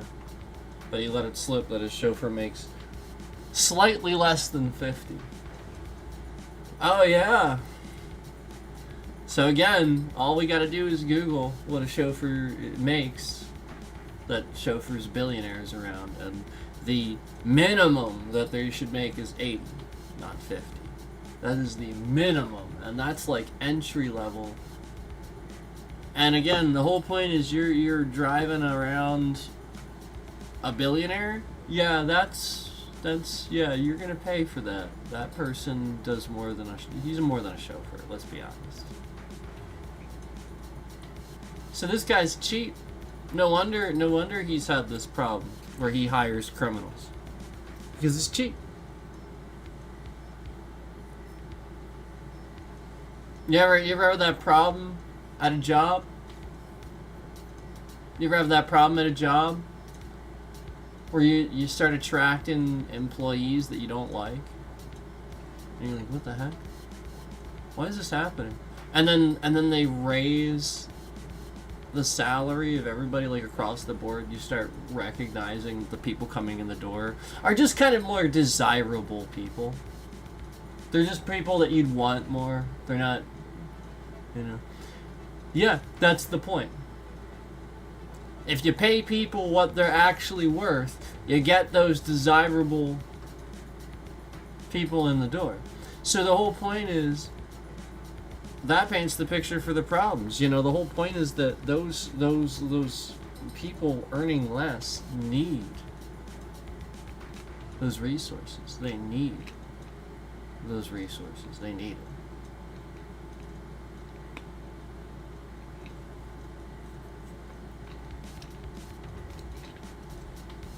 Because again, they should be just as desirable as the other person. The whole point is the other person just has access to the different, more resources. That's all. Yeah. It's that simple. The resources and ability to you know, get there on time, or be reliable, or you know, like whatever it is that this is the other person's crutch, where that's impacting them. So the whole point is that you start doing this across the board. It's everybody now, instead of just, you know, so there's no middle. That's where you start learning that he's trying to make the middle class just disappear, you know? Make everybody freaking, you know, just everything's too expensive, and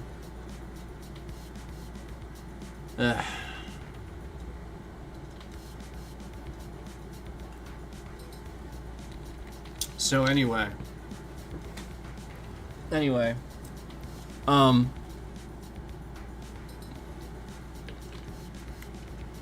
we're done. I mean, I was done with the AI thing. We were done with that. There's nothing left with that. That was done. So, it's not like I had any more with that anyway. But just remind yourself that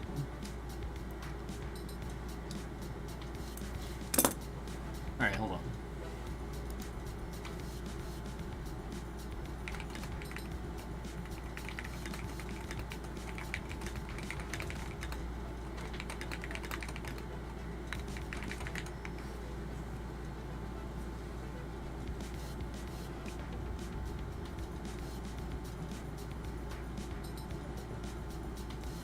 Yeah, there it is. The Fourth Amendment. The Fourth Amendment protects against unreasonable searches and seizures, meaning stops must be based on reasonable suspicion of a crime.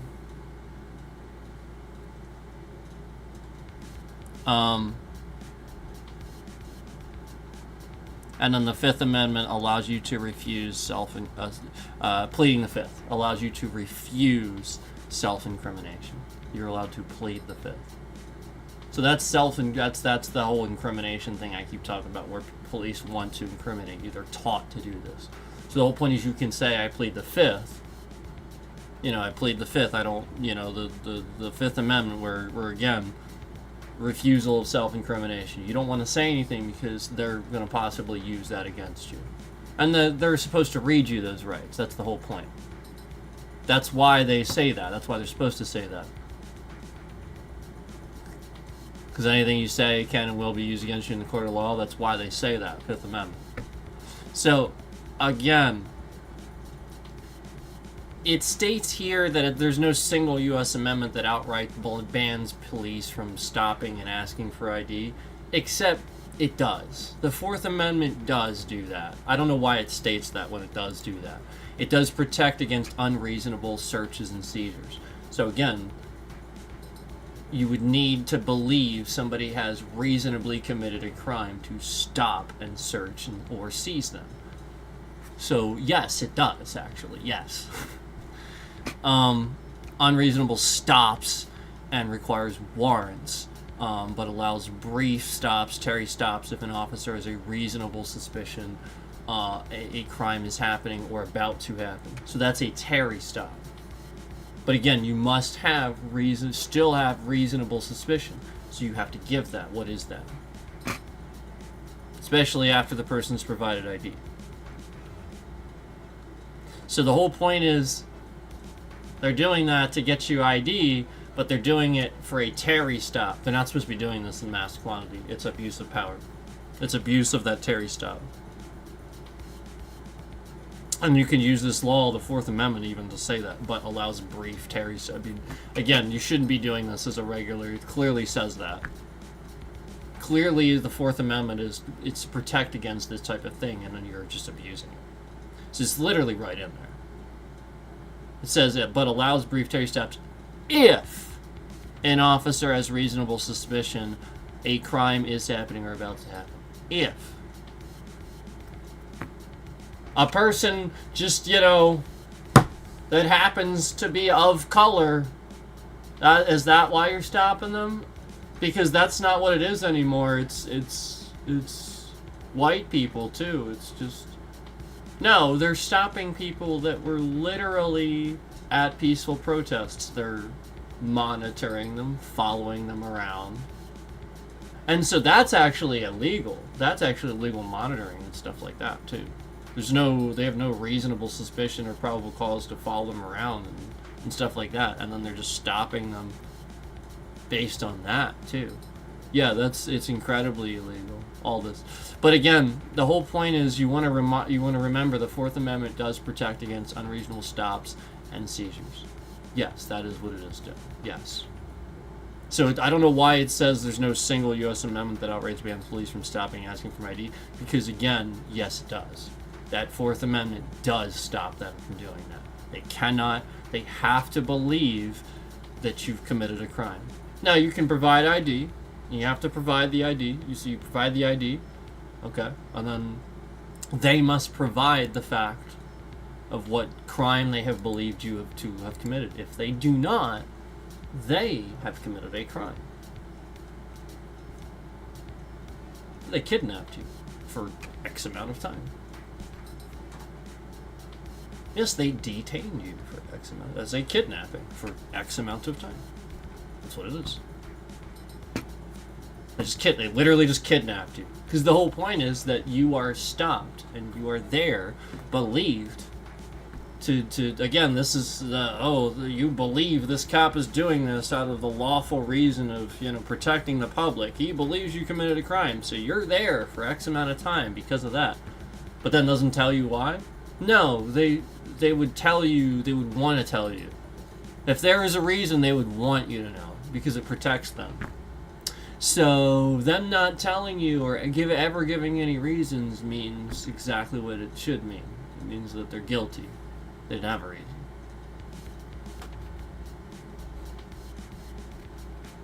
So a lot of times they're detaining these people and stuff like that to investigate them and incriminate them. They're just trying to find things and find reasons. So that's one.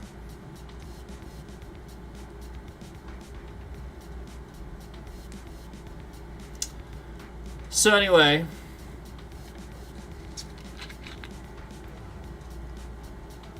the Fourth Amendment absolutely protects you against unreasonable stops and seizures, and requires warrants.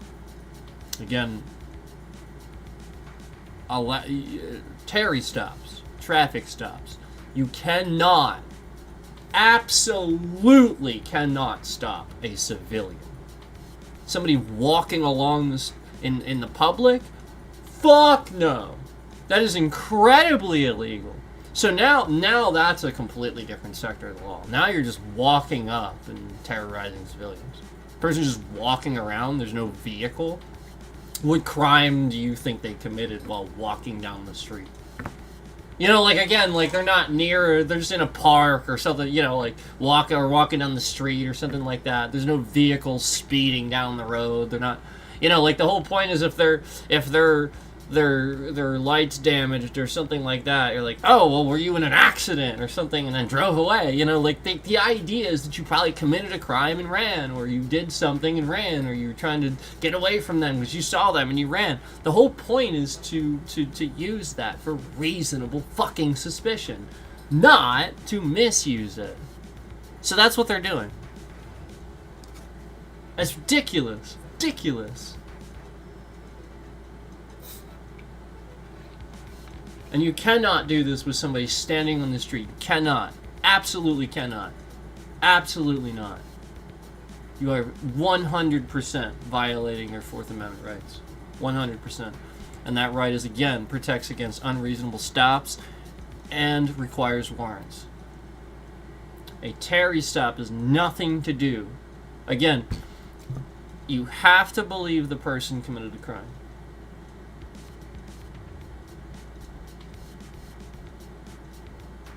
You have a lot harder of a time doing that when they're just walking down the...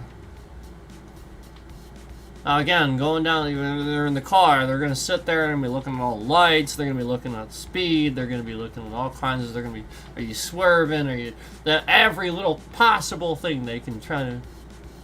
But again, you're walking along the road, well, that's a little bit different. So, you know, they target... The whole point is they target people. So, like, if you're a minority, well, that's right on your skin. They can just use that and demand those papers and stuff like that. But the whole point is that it shouldn't be fastidial, it shouldn't be on surface, it shouldn't be based on profiling.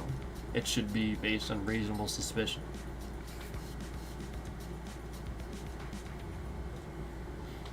So, like, the gentleman that they had that was an Uber driver that was, like, filming them, he's trying to do his job, and the Uber driver was sitting there being harassed by ICE, and he's, like, filming them, and they're like, no, I just noticed your accent was the same as mine, so I just figured I would talk to you. And he's like, oh, so now you're pulling people over based on accents. And it was just great, because, like, the whole point was, like, clearly these agents didn't really have a reason to be harassing this guy.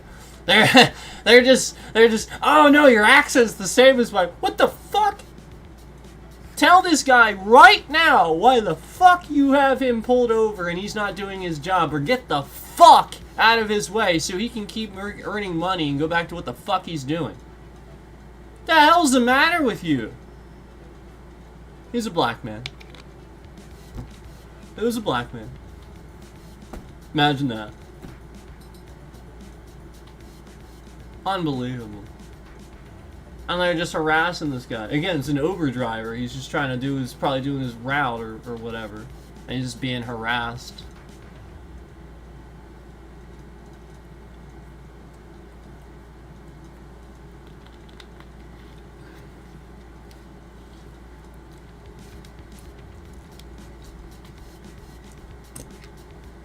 So, Donald Trump found out about scammers and scamming and money mules and all that, and he's a pussy, and he's all concerned that his little hack the election scheme isn't gonna work because the scammers are gonna, Well, good. If the scammers stop you from hacking the election, then good. But no, the whole point is that this guy is actually worried that the good people are going to stop him from doing the malicious things that he is doing. And he will try to hack the election. He will. He will. He is going to do that.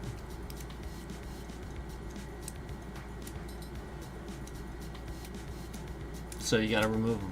You can't just impeach him. You gotta remove him. He's gotta be removed. Needs to be removed. Remember, this guy was impeached. They just voted not to remove him. You know you can do that, right? Like, that's the whole point. And the whole reason they gave was very biased. Was, well, you didn't remove Clinton. It's literally the reason they gave. Not a reason. Wow. And the reason they gave for Clinton was pretty valid. Had nothing to do with democracy or ability to run the office. The guy was doing a good job. And Hillary didn't, like, she was over the whole thing. The whole idea was that Hillary was just like, yeah, like, we can be professional about it and move on. So when that was the consensus, why the hell would you? Things are going great. Yeah, I would agree with that. Makes sense. But what doesn't make sense is then years later, like 2 decades later, basically,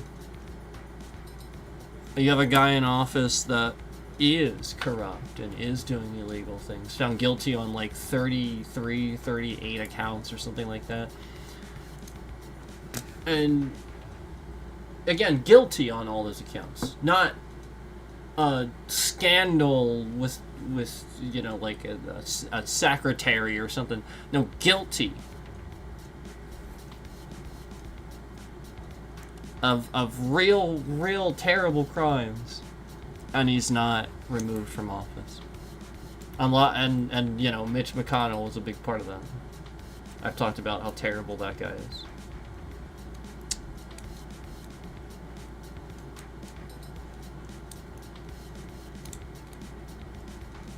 So just throwing it out there that you know, you gotta remind yourself pretty constantly that this is not somebody that you need to be listening to. This is not, you need to cast this guy out. You need to remove him from office. And again, we have examples of Republicans that can do things and have had the right idea in the past, but it's not what's going on now. The vast majority of Republicans are sitting here and giving all their power to this guy and taking advantage of your rights, impeding on your freedoms. So, I mean, it's pretty. First of all, you gotta be a special kind of. You gotta be a special kind of person to think that you should accept a plane from Qatar. President of the United States shouldn't accept a gift from Qatar, first of all. Secondly, a plane. And it's here. It's sitting here. It's still here. Why? I want that thing out of here. That thing needs to be gone. That thing should be out of here.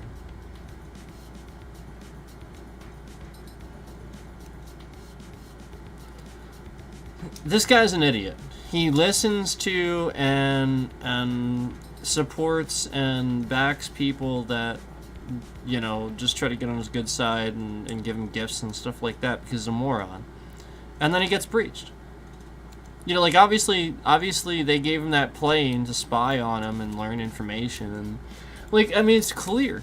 And the whole point is this is probably how it went with W. Like, where he wasn't really that experienced and understood how these things work too well. So he probably just thought he could be friendly with other world leaders in other countries and not understanding that's not the case. You know, they're not if they come from a dictatorship or a totalitarian society, they're not your friend. You know, even Kim Jong-il toward the end where even he was starting to say that he wanted to kind of end the regime sort of on the light side, but knowing that he couldn't. And then you saw him backpedaling too, like the missile testing and stuff. So it's really important to remember that they can't and will not change their viewpoints on these things. And Dennis Rodman won't make them.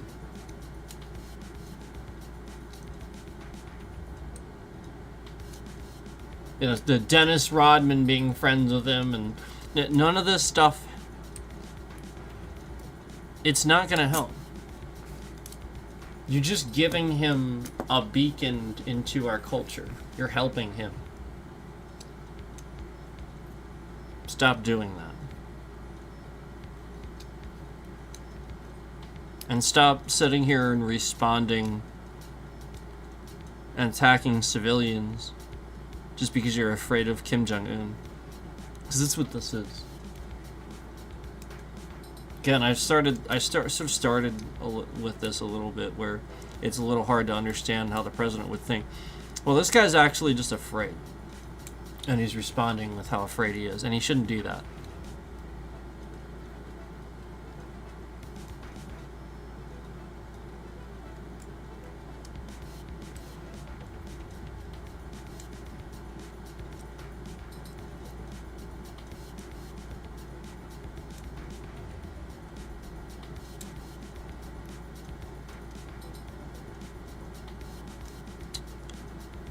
The United States can and will, without a doubt, in the dark of the night, obliterate North Korea if it needs to. Completely.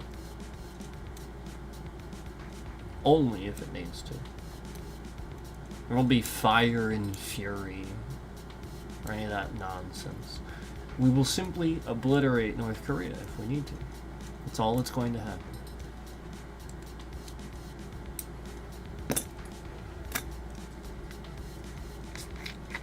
We can, and we do, have the ability to do those things.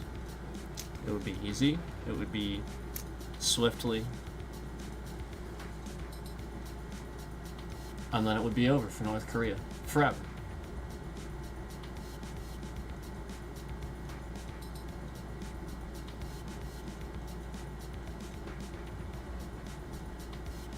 Period. That's our stance. You say nothing else. Do nothing. Unless they do something. That's our stance. It's our real stance. Despite what the orange douchebag tells you. I know that North Korea thinks that the orange piece of fucking shit can be easily manipulated. I don't care. The United States, I promise, can and will obliterate you from the face of the earth if they even think that a single missile has been fired. You will be obliterated. Period.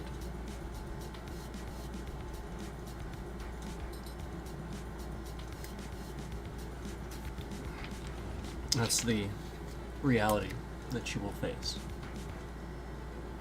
I promise you, that is the action that the U.S. will take, regardless of what the stupid orange man leads you to believe.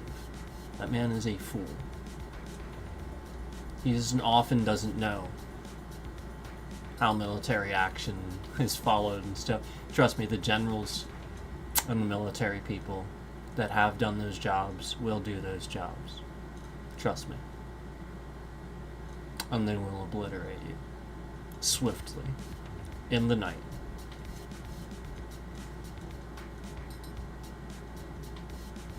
That's our stance. If you fire a single missile at another country.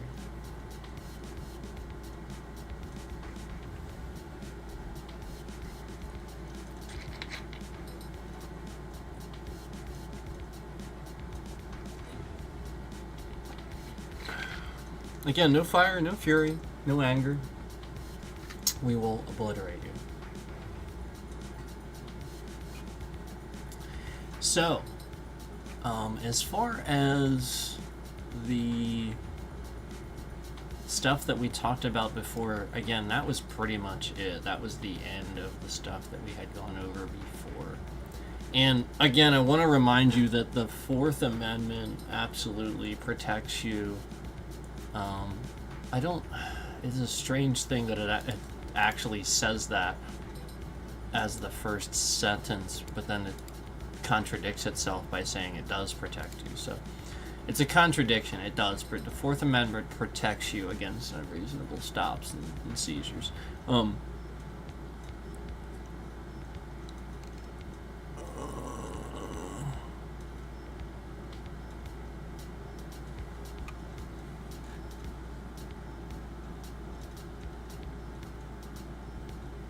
Okay, so the stop and identify. Some states, it goes on to say, some states have stop and identify statuses that require you to provide identification if asked during a lawful stop. So a lawful stop. And I'm pretty sure, like, see, that seems reasonable to me, though. Like, I'm not concerned about that. That's not concerning. It's reasonable. I would back that up, too. That's not stop and ID.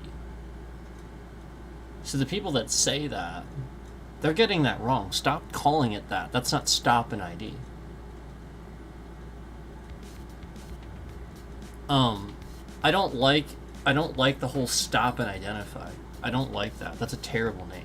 Because that paints the picture that you can do that. They have it wrong. The stop and identify statuses require you to provide an identification if asked during a lawful stop. So the stop must be lawful. You can't just stop them to ID them. It's not stop to ID. It's not that. It's stop and ID. And again, it shouldn't be called that because, again, you're misinterpreting it. So these words and this academic stuff, you gotta be smart, unfortunately. I'm not trying to be rude, but you do. You must have a lawful stop first. You cannot just stop somebody to ID them. And again, that stop and ID thing is the same thing. Lawful stop.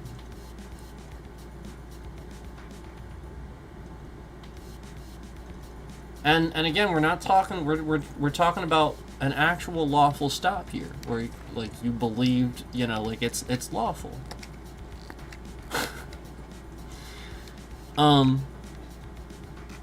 So I don't. Wow.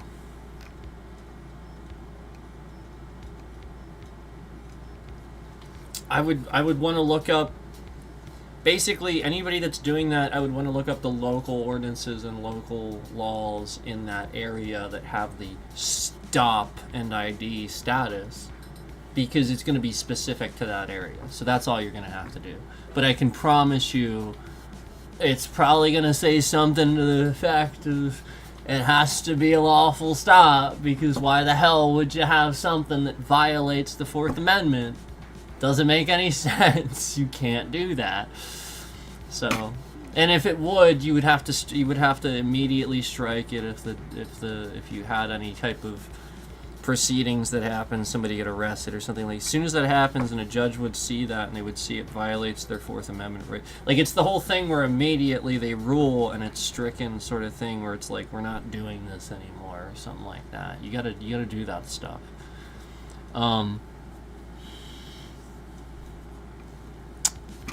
Okay, let's see.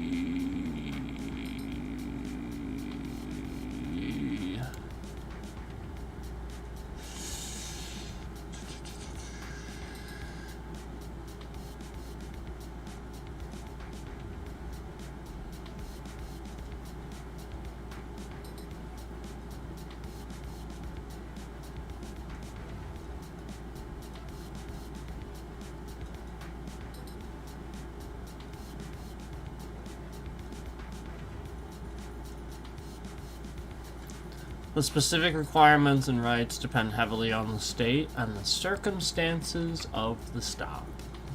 There it is. And that's what I said too. The circumstances. It's going to... You're going to have to look at the very specifics of... So they're doing these things in these one-off places where they know they can get away with doing them. Stop and ID things.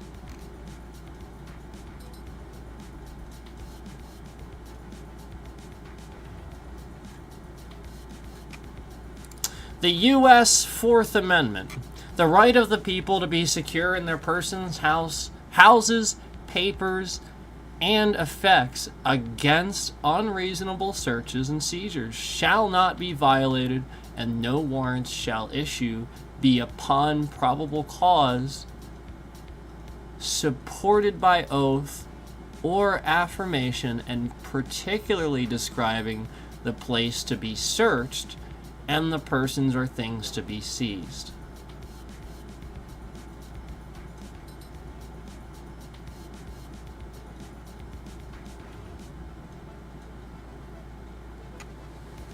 So, a warrant can be issued, but only upon probable cause, supported by oath or affirmation, and particularly describing the place to be searched or the persons or things to be seized. So, the Fourth Amendment, again, this very much is contrary to exactly what they're doing. It does violate your rights. It very clearly states the right of the people to be secure in their persons. This is the first one. The right of the people to be secure in their persons. Do you just skip over that and go right to the next one, and your brain doesn't register that it says in their persons?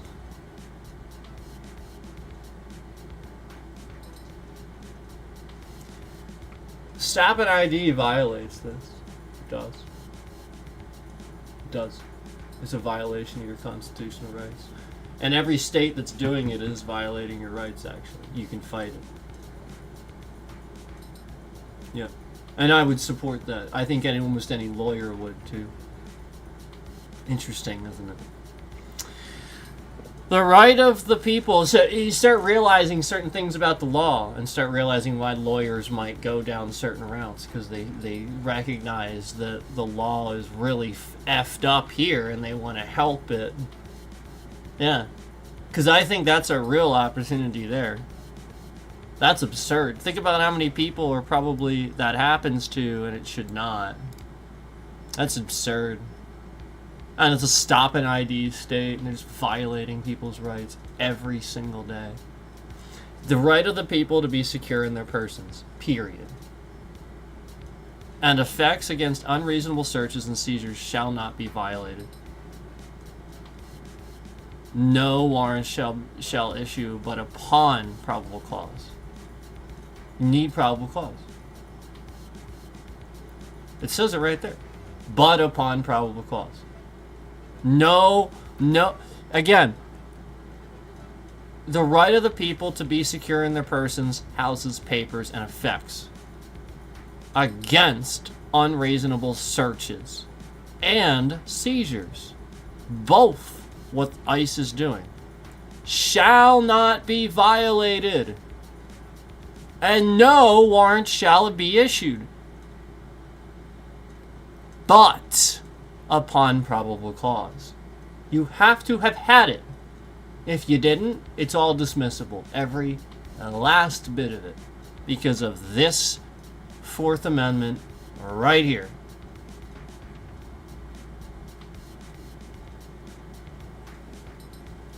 So you can fight that if that's happening, and you absolutely can. It's incredibly illegal. Stop and identify is incredibly illegal. Incredibly illegal. Can't do it. What was your probable cause? Well, I can stop an ID. No, you can't. What's your probable cause? It's a stop an ID state. Again, you need probable cause. Stop an ID? Nope. Doesn't really exist. It's wrong. It's wrong. It's literally just wrong. It states it right here. Fourth Amendment, the right of the people to be secure in their persons, house, papers, and effects against unreasonable searches and seizures shall not be violated, and no warrants shall be issued but upon probable cause. It's pretty fucking basic shit, man. That is so easy to understand. How do you miss that? How do you get that wrong? Every day you have stop an ID and you just go, oh, this is fine. We don't need probable cause. We'll just stop an ID all day fucking long. Durr.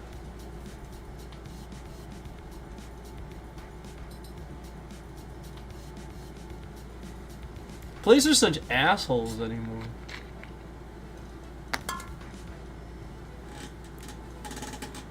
This is part of the problem. Is they really are. Like, it's not,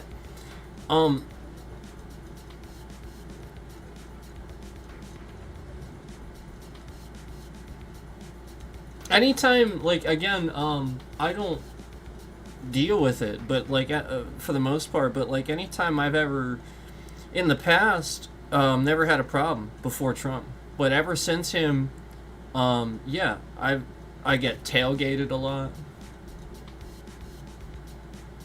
People flash their lights at me. They road rage. But this has been ever since Trump. It was never before that. People just behaved and did what they were supposed to do. This is a lawless society. They're just supporting our lawlessness.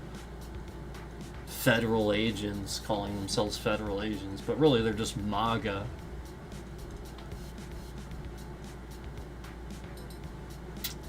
So, that's really all that's happening. It's really just Nazism. And you can clearly see that with the Fourth Amendment. The stop and ID thing is the start of it. See, I didn't even realize that was a thing, because to me, that's illegal. I always knew you needed probable cause. So, like, to me, that's just a completely absurd legal loophole. Stop an ID? You can't. Violate your Fourth Amendment rights. And then even the Google search is contrary. Well, in some states, they can stop for ID, blah, blah, blah, blah, blah, but they have to have probable cause. Well, then they can't stop you to ID you. That's not probable cause. The probable cause was that they wanted to see your ID. Why? That's not probable cause. Let me ask you something. When you define a word, do you define a word by using the word in said definition? Or is it quite literally what you don't do? Because again, you can't define a word by using the word in the definition. How would you know what it means? It's a loophole to trick you, incriminate you. That's what it's to do. And that's what stop an ID is to do. They can't do it. Violate your Fourth Amendment rights, and it's built in to do that. You don't sit here and violate somebody's rights before you've affirmed probable cause. The fuck? Stop an ID? Why? Because I just want to see your ID? That's not probable cause. It's not. Have probable cause. What crime do you believe to have committed? What? And again, probable cause. What probably do you think happened? Oh, fake ID. Why? Why do you believe this? Prove it. Probable cause. And then can you prove that you somehow believed that before you got the person's ID and they proved it? Yeah. It's a legal loophole. Can't do it. Fourth Amendment. The right of the people to be secure in their persons, houses, papers, and effects against unreasonable searches and seizures shall not be violated, and no warrants shall issue but upon probable cause and supported by oath or affirmation.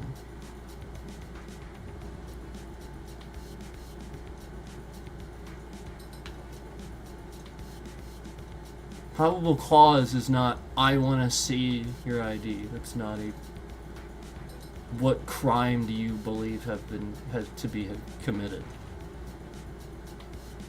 to give you that probable cause to want to see their ID.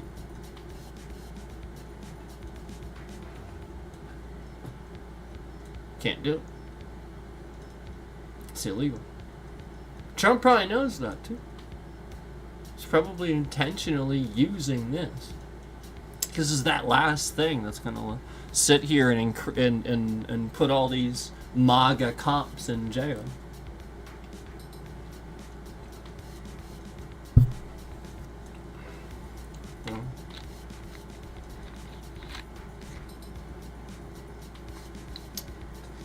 So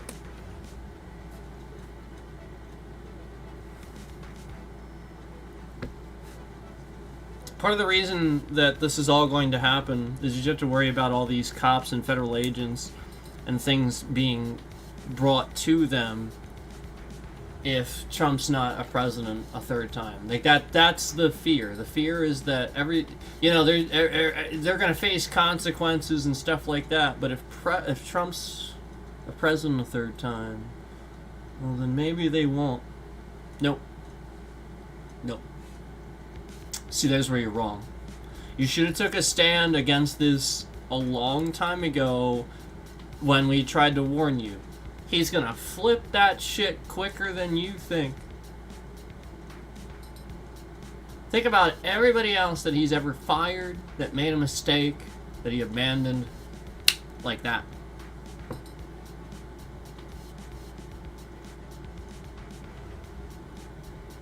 I warned you.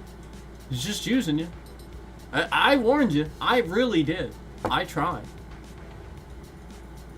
I tried to tell you he was going to use Elon Musk too. He still isn't listening. That guy's still clueless. Again, you could be really smart and be the biggest idiot on the planet.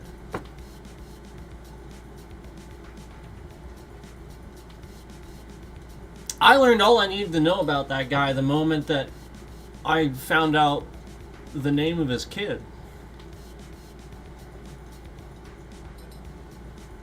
Yeah, it told me a lot. It shows that he doesn't understand certain things about social, social society. It just shows me he doesn't understand certain things. And then he further affirmed this when he went and made a speech the one time. He gives this speech and he does this. He goes, "My son is dead.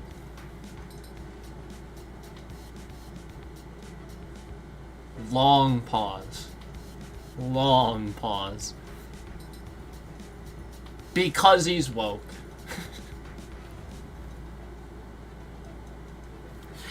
So, this guy is such an asshole.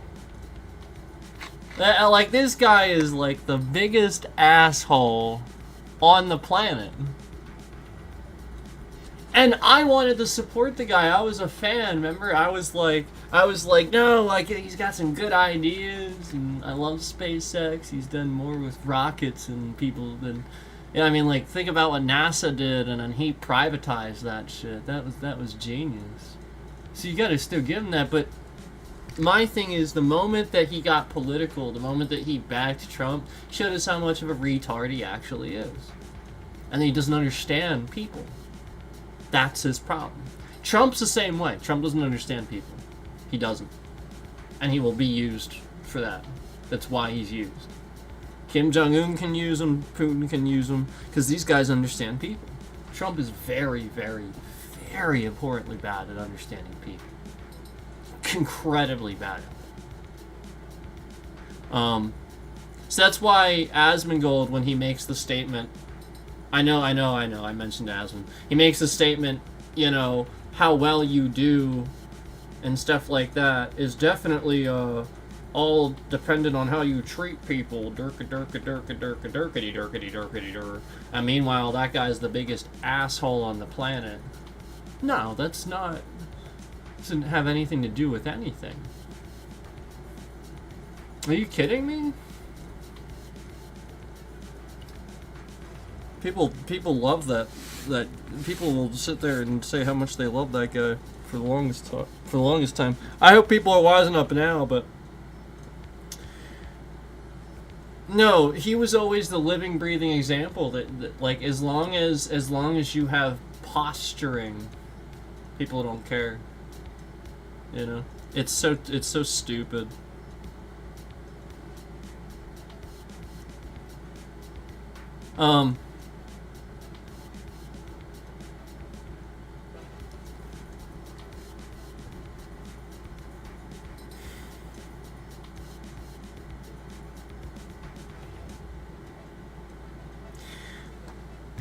Why?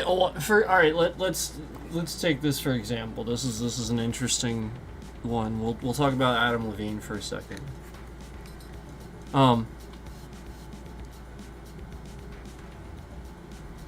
Why, for example, would all of a sudden a whole bunch of guys hate Adam Levine? Just all of a sudden. It's not the tattoos, it's not that he ripped his shirt off during the Super Bowl, it's not that. That was the tip of the iceberg. It's because for X amount of time, this guy was fucking awesome. He came in, he was the lead singer for Maroon 5, nobody knew who they were, released some songs that were good. Harder to Breathe. She Will Be Loved, all that stuff. This Love, all that stuff. Really, really good stuff. And even guys were kind of like, okay, this actually isn't bad for like love songs and stuff. It actually isn't bad. And they were like, yeah, this is cool. But then it continued. And it got to the point where women were like, oh, Adam Levine, he's so dreamy, he's blah, blah, blah, blah, blah. So they became jealous now. Instead of them idolizing and being like, I want to be like that guy. He knows what's up. Instead of them being like, okay, let's be inspired by that. Maybe we'll learn how to sing in falsetto or something like that and be inspired by the fact that this guy can embrace let's be honest, the feminine sides of himself that these manly men are so afraid of, and he can embrace it and still be a dude, a very confident dude. So it's a jealousy thing. Men are very jealous of this because they can't do it. Because it makes them all emotional and they're afraid of their emotions. So it's actually the other way around. Some of those more really, really manly guys, they're actually really emotional and have a lot of problems. And then the guys that are more in touch with that side of themselves and stuff like that and embrace it, they don't give a flying F what you think. And so the reality is,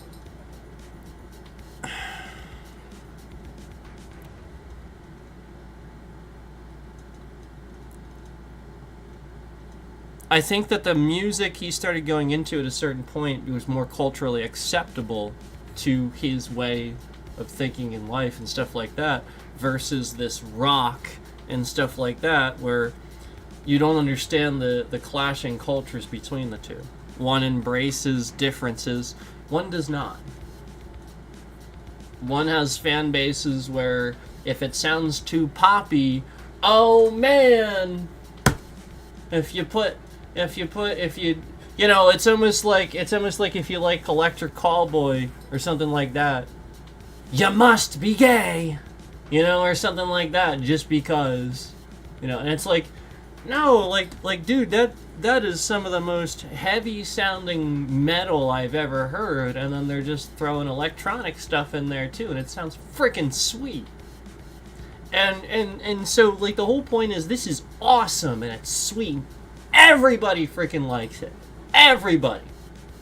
Everybody. Because it's that freaking good and it's new and it's blending genres, and then the people that just like the same stuff and the same metal and this, it doesn't sound like this, they're all mad and irritated and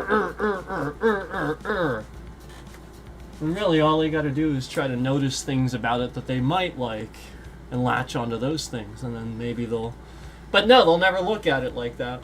They'll just be angry at it and cast it out and hateful. So it's a matter of looking at things a certain way. So the whole point is that culture has this way of doing this, and it can teach people a whole way of life, a whole way of living and stuff like that. You can watch Star Trek: The Next Generation, and you can learn, you know, that this way of trying to put it, you know, like trying to be a better person and you know, live for more of a cause and stuff like that in society versus more for yourself and your own goals and stuff like that. You know, or whatever it is on the culture that you're watching or you're listening to or something like that. The whole point is that you can be an inspiration, just like people write bad guys like Thanos and stuff like that to not be like that. Like the whole point is, obviously we know you don't want to be a really, really bad guy that just takes over the world and stuff. We know that. But do you want to be a bad guy that, you know, just for a snap of a finger will remove half the population of all the universe, you know? And that sounds, you know, like to some people that might actually sound, you know, you could politically play that a certain way and stuff like, so it's a believable bad guy. So the whole point is, do you still do that? No, of course not. You're still just unaliving half of the universe, like at a snap of a... What? No, the whole point is, it doesn't matter. Even one person, you don't. The whole point is you're supposed to recognize anybody that aligns with that. This is where you start recognizing, as a general population, we have a problem. People have a problem. Or that was where you should have recognized that they can't see a meme as a meme. Like, wait, you're publicly agreeing with Thanos and it's not a joke? You're not actually joking? What?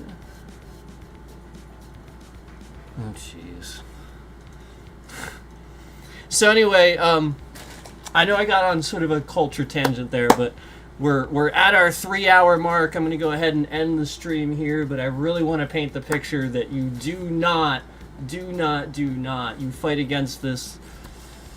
They cannot sit here and just take people off the streets. They can't do it. And also, Trump's a douchebag. Thanks for watching.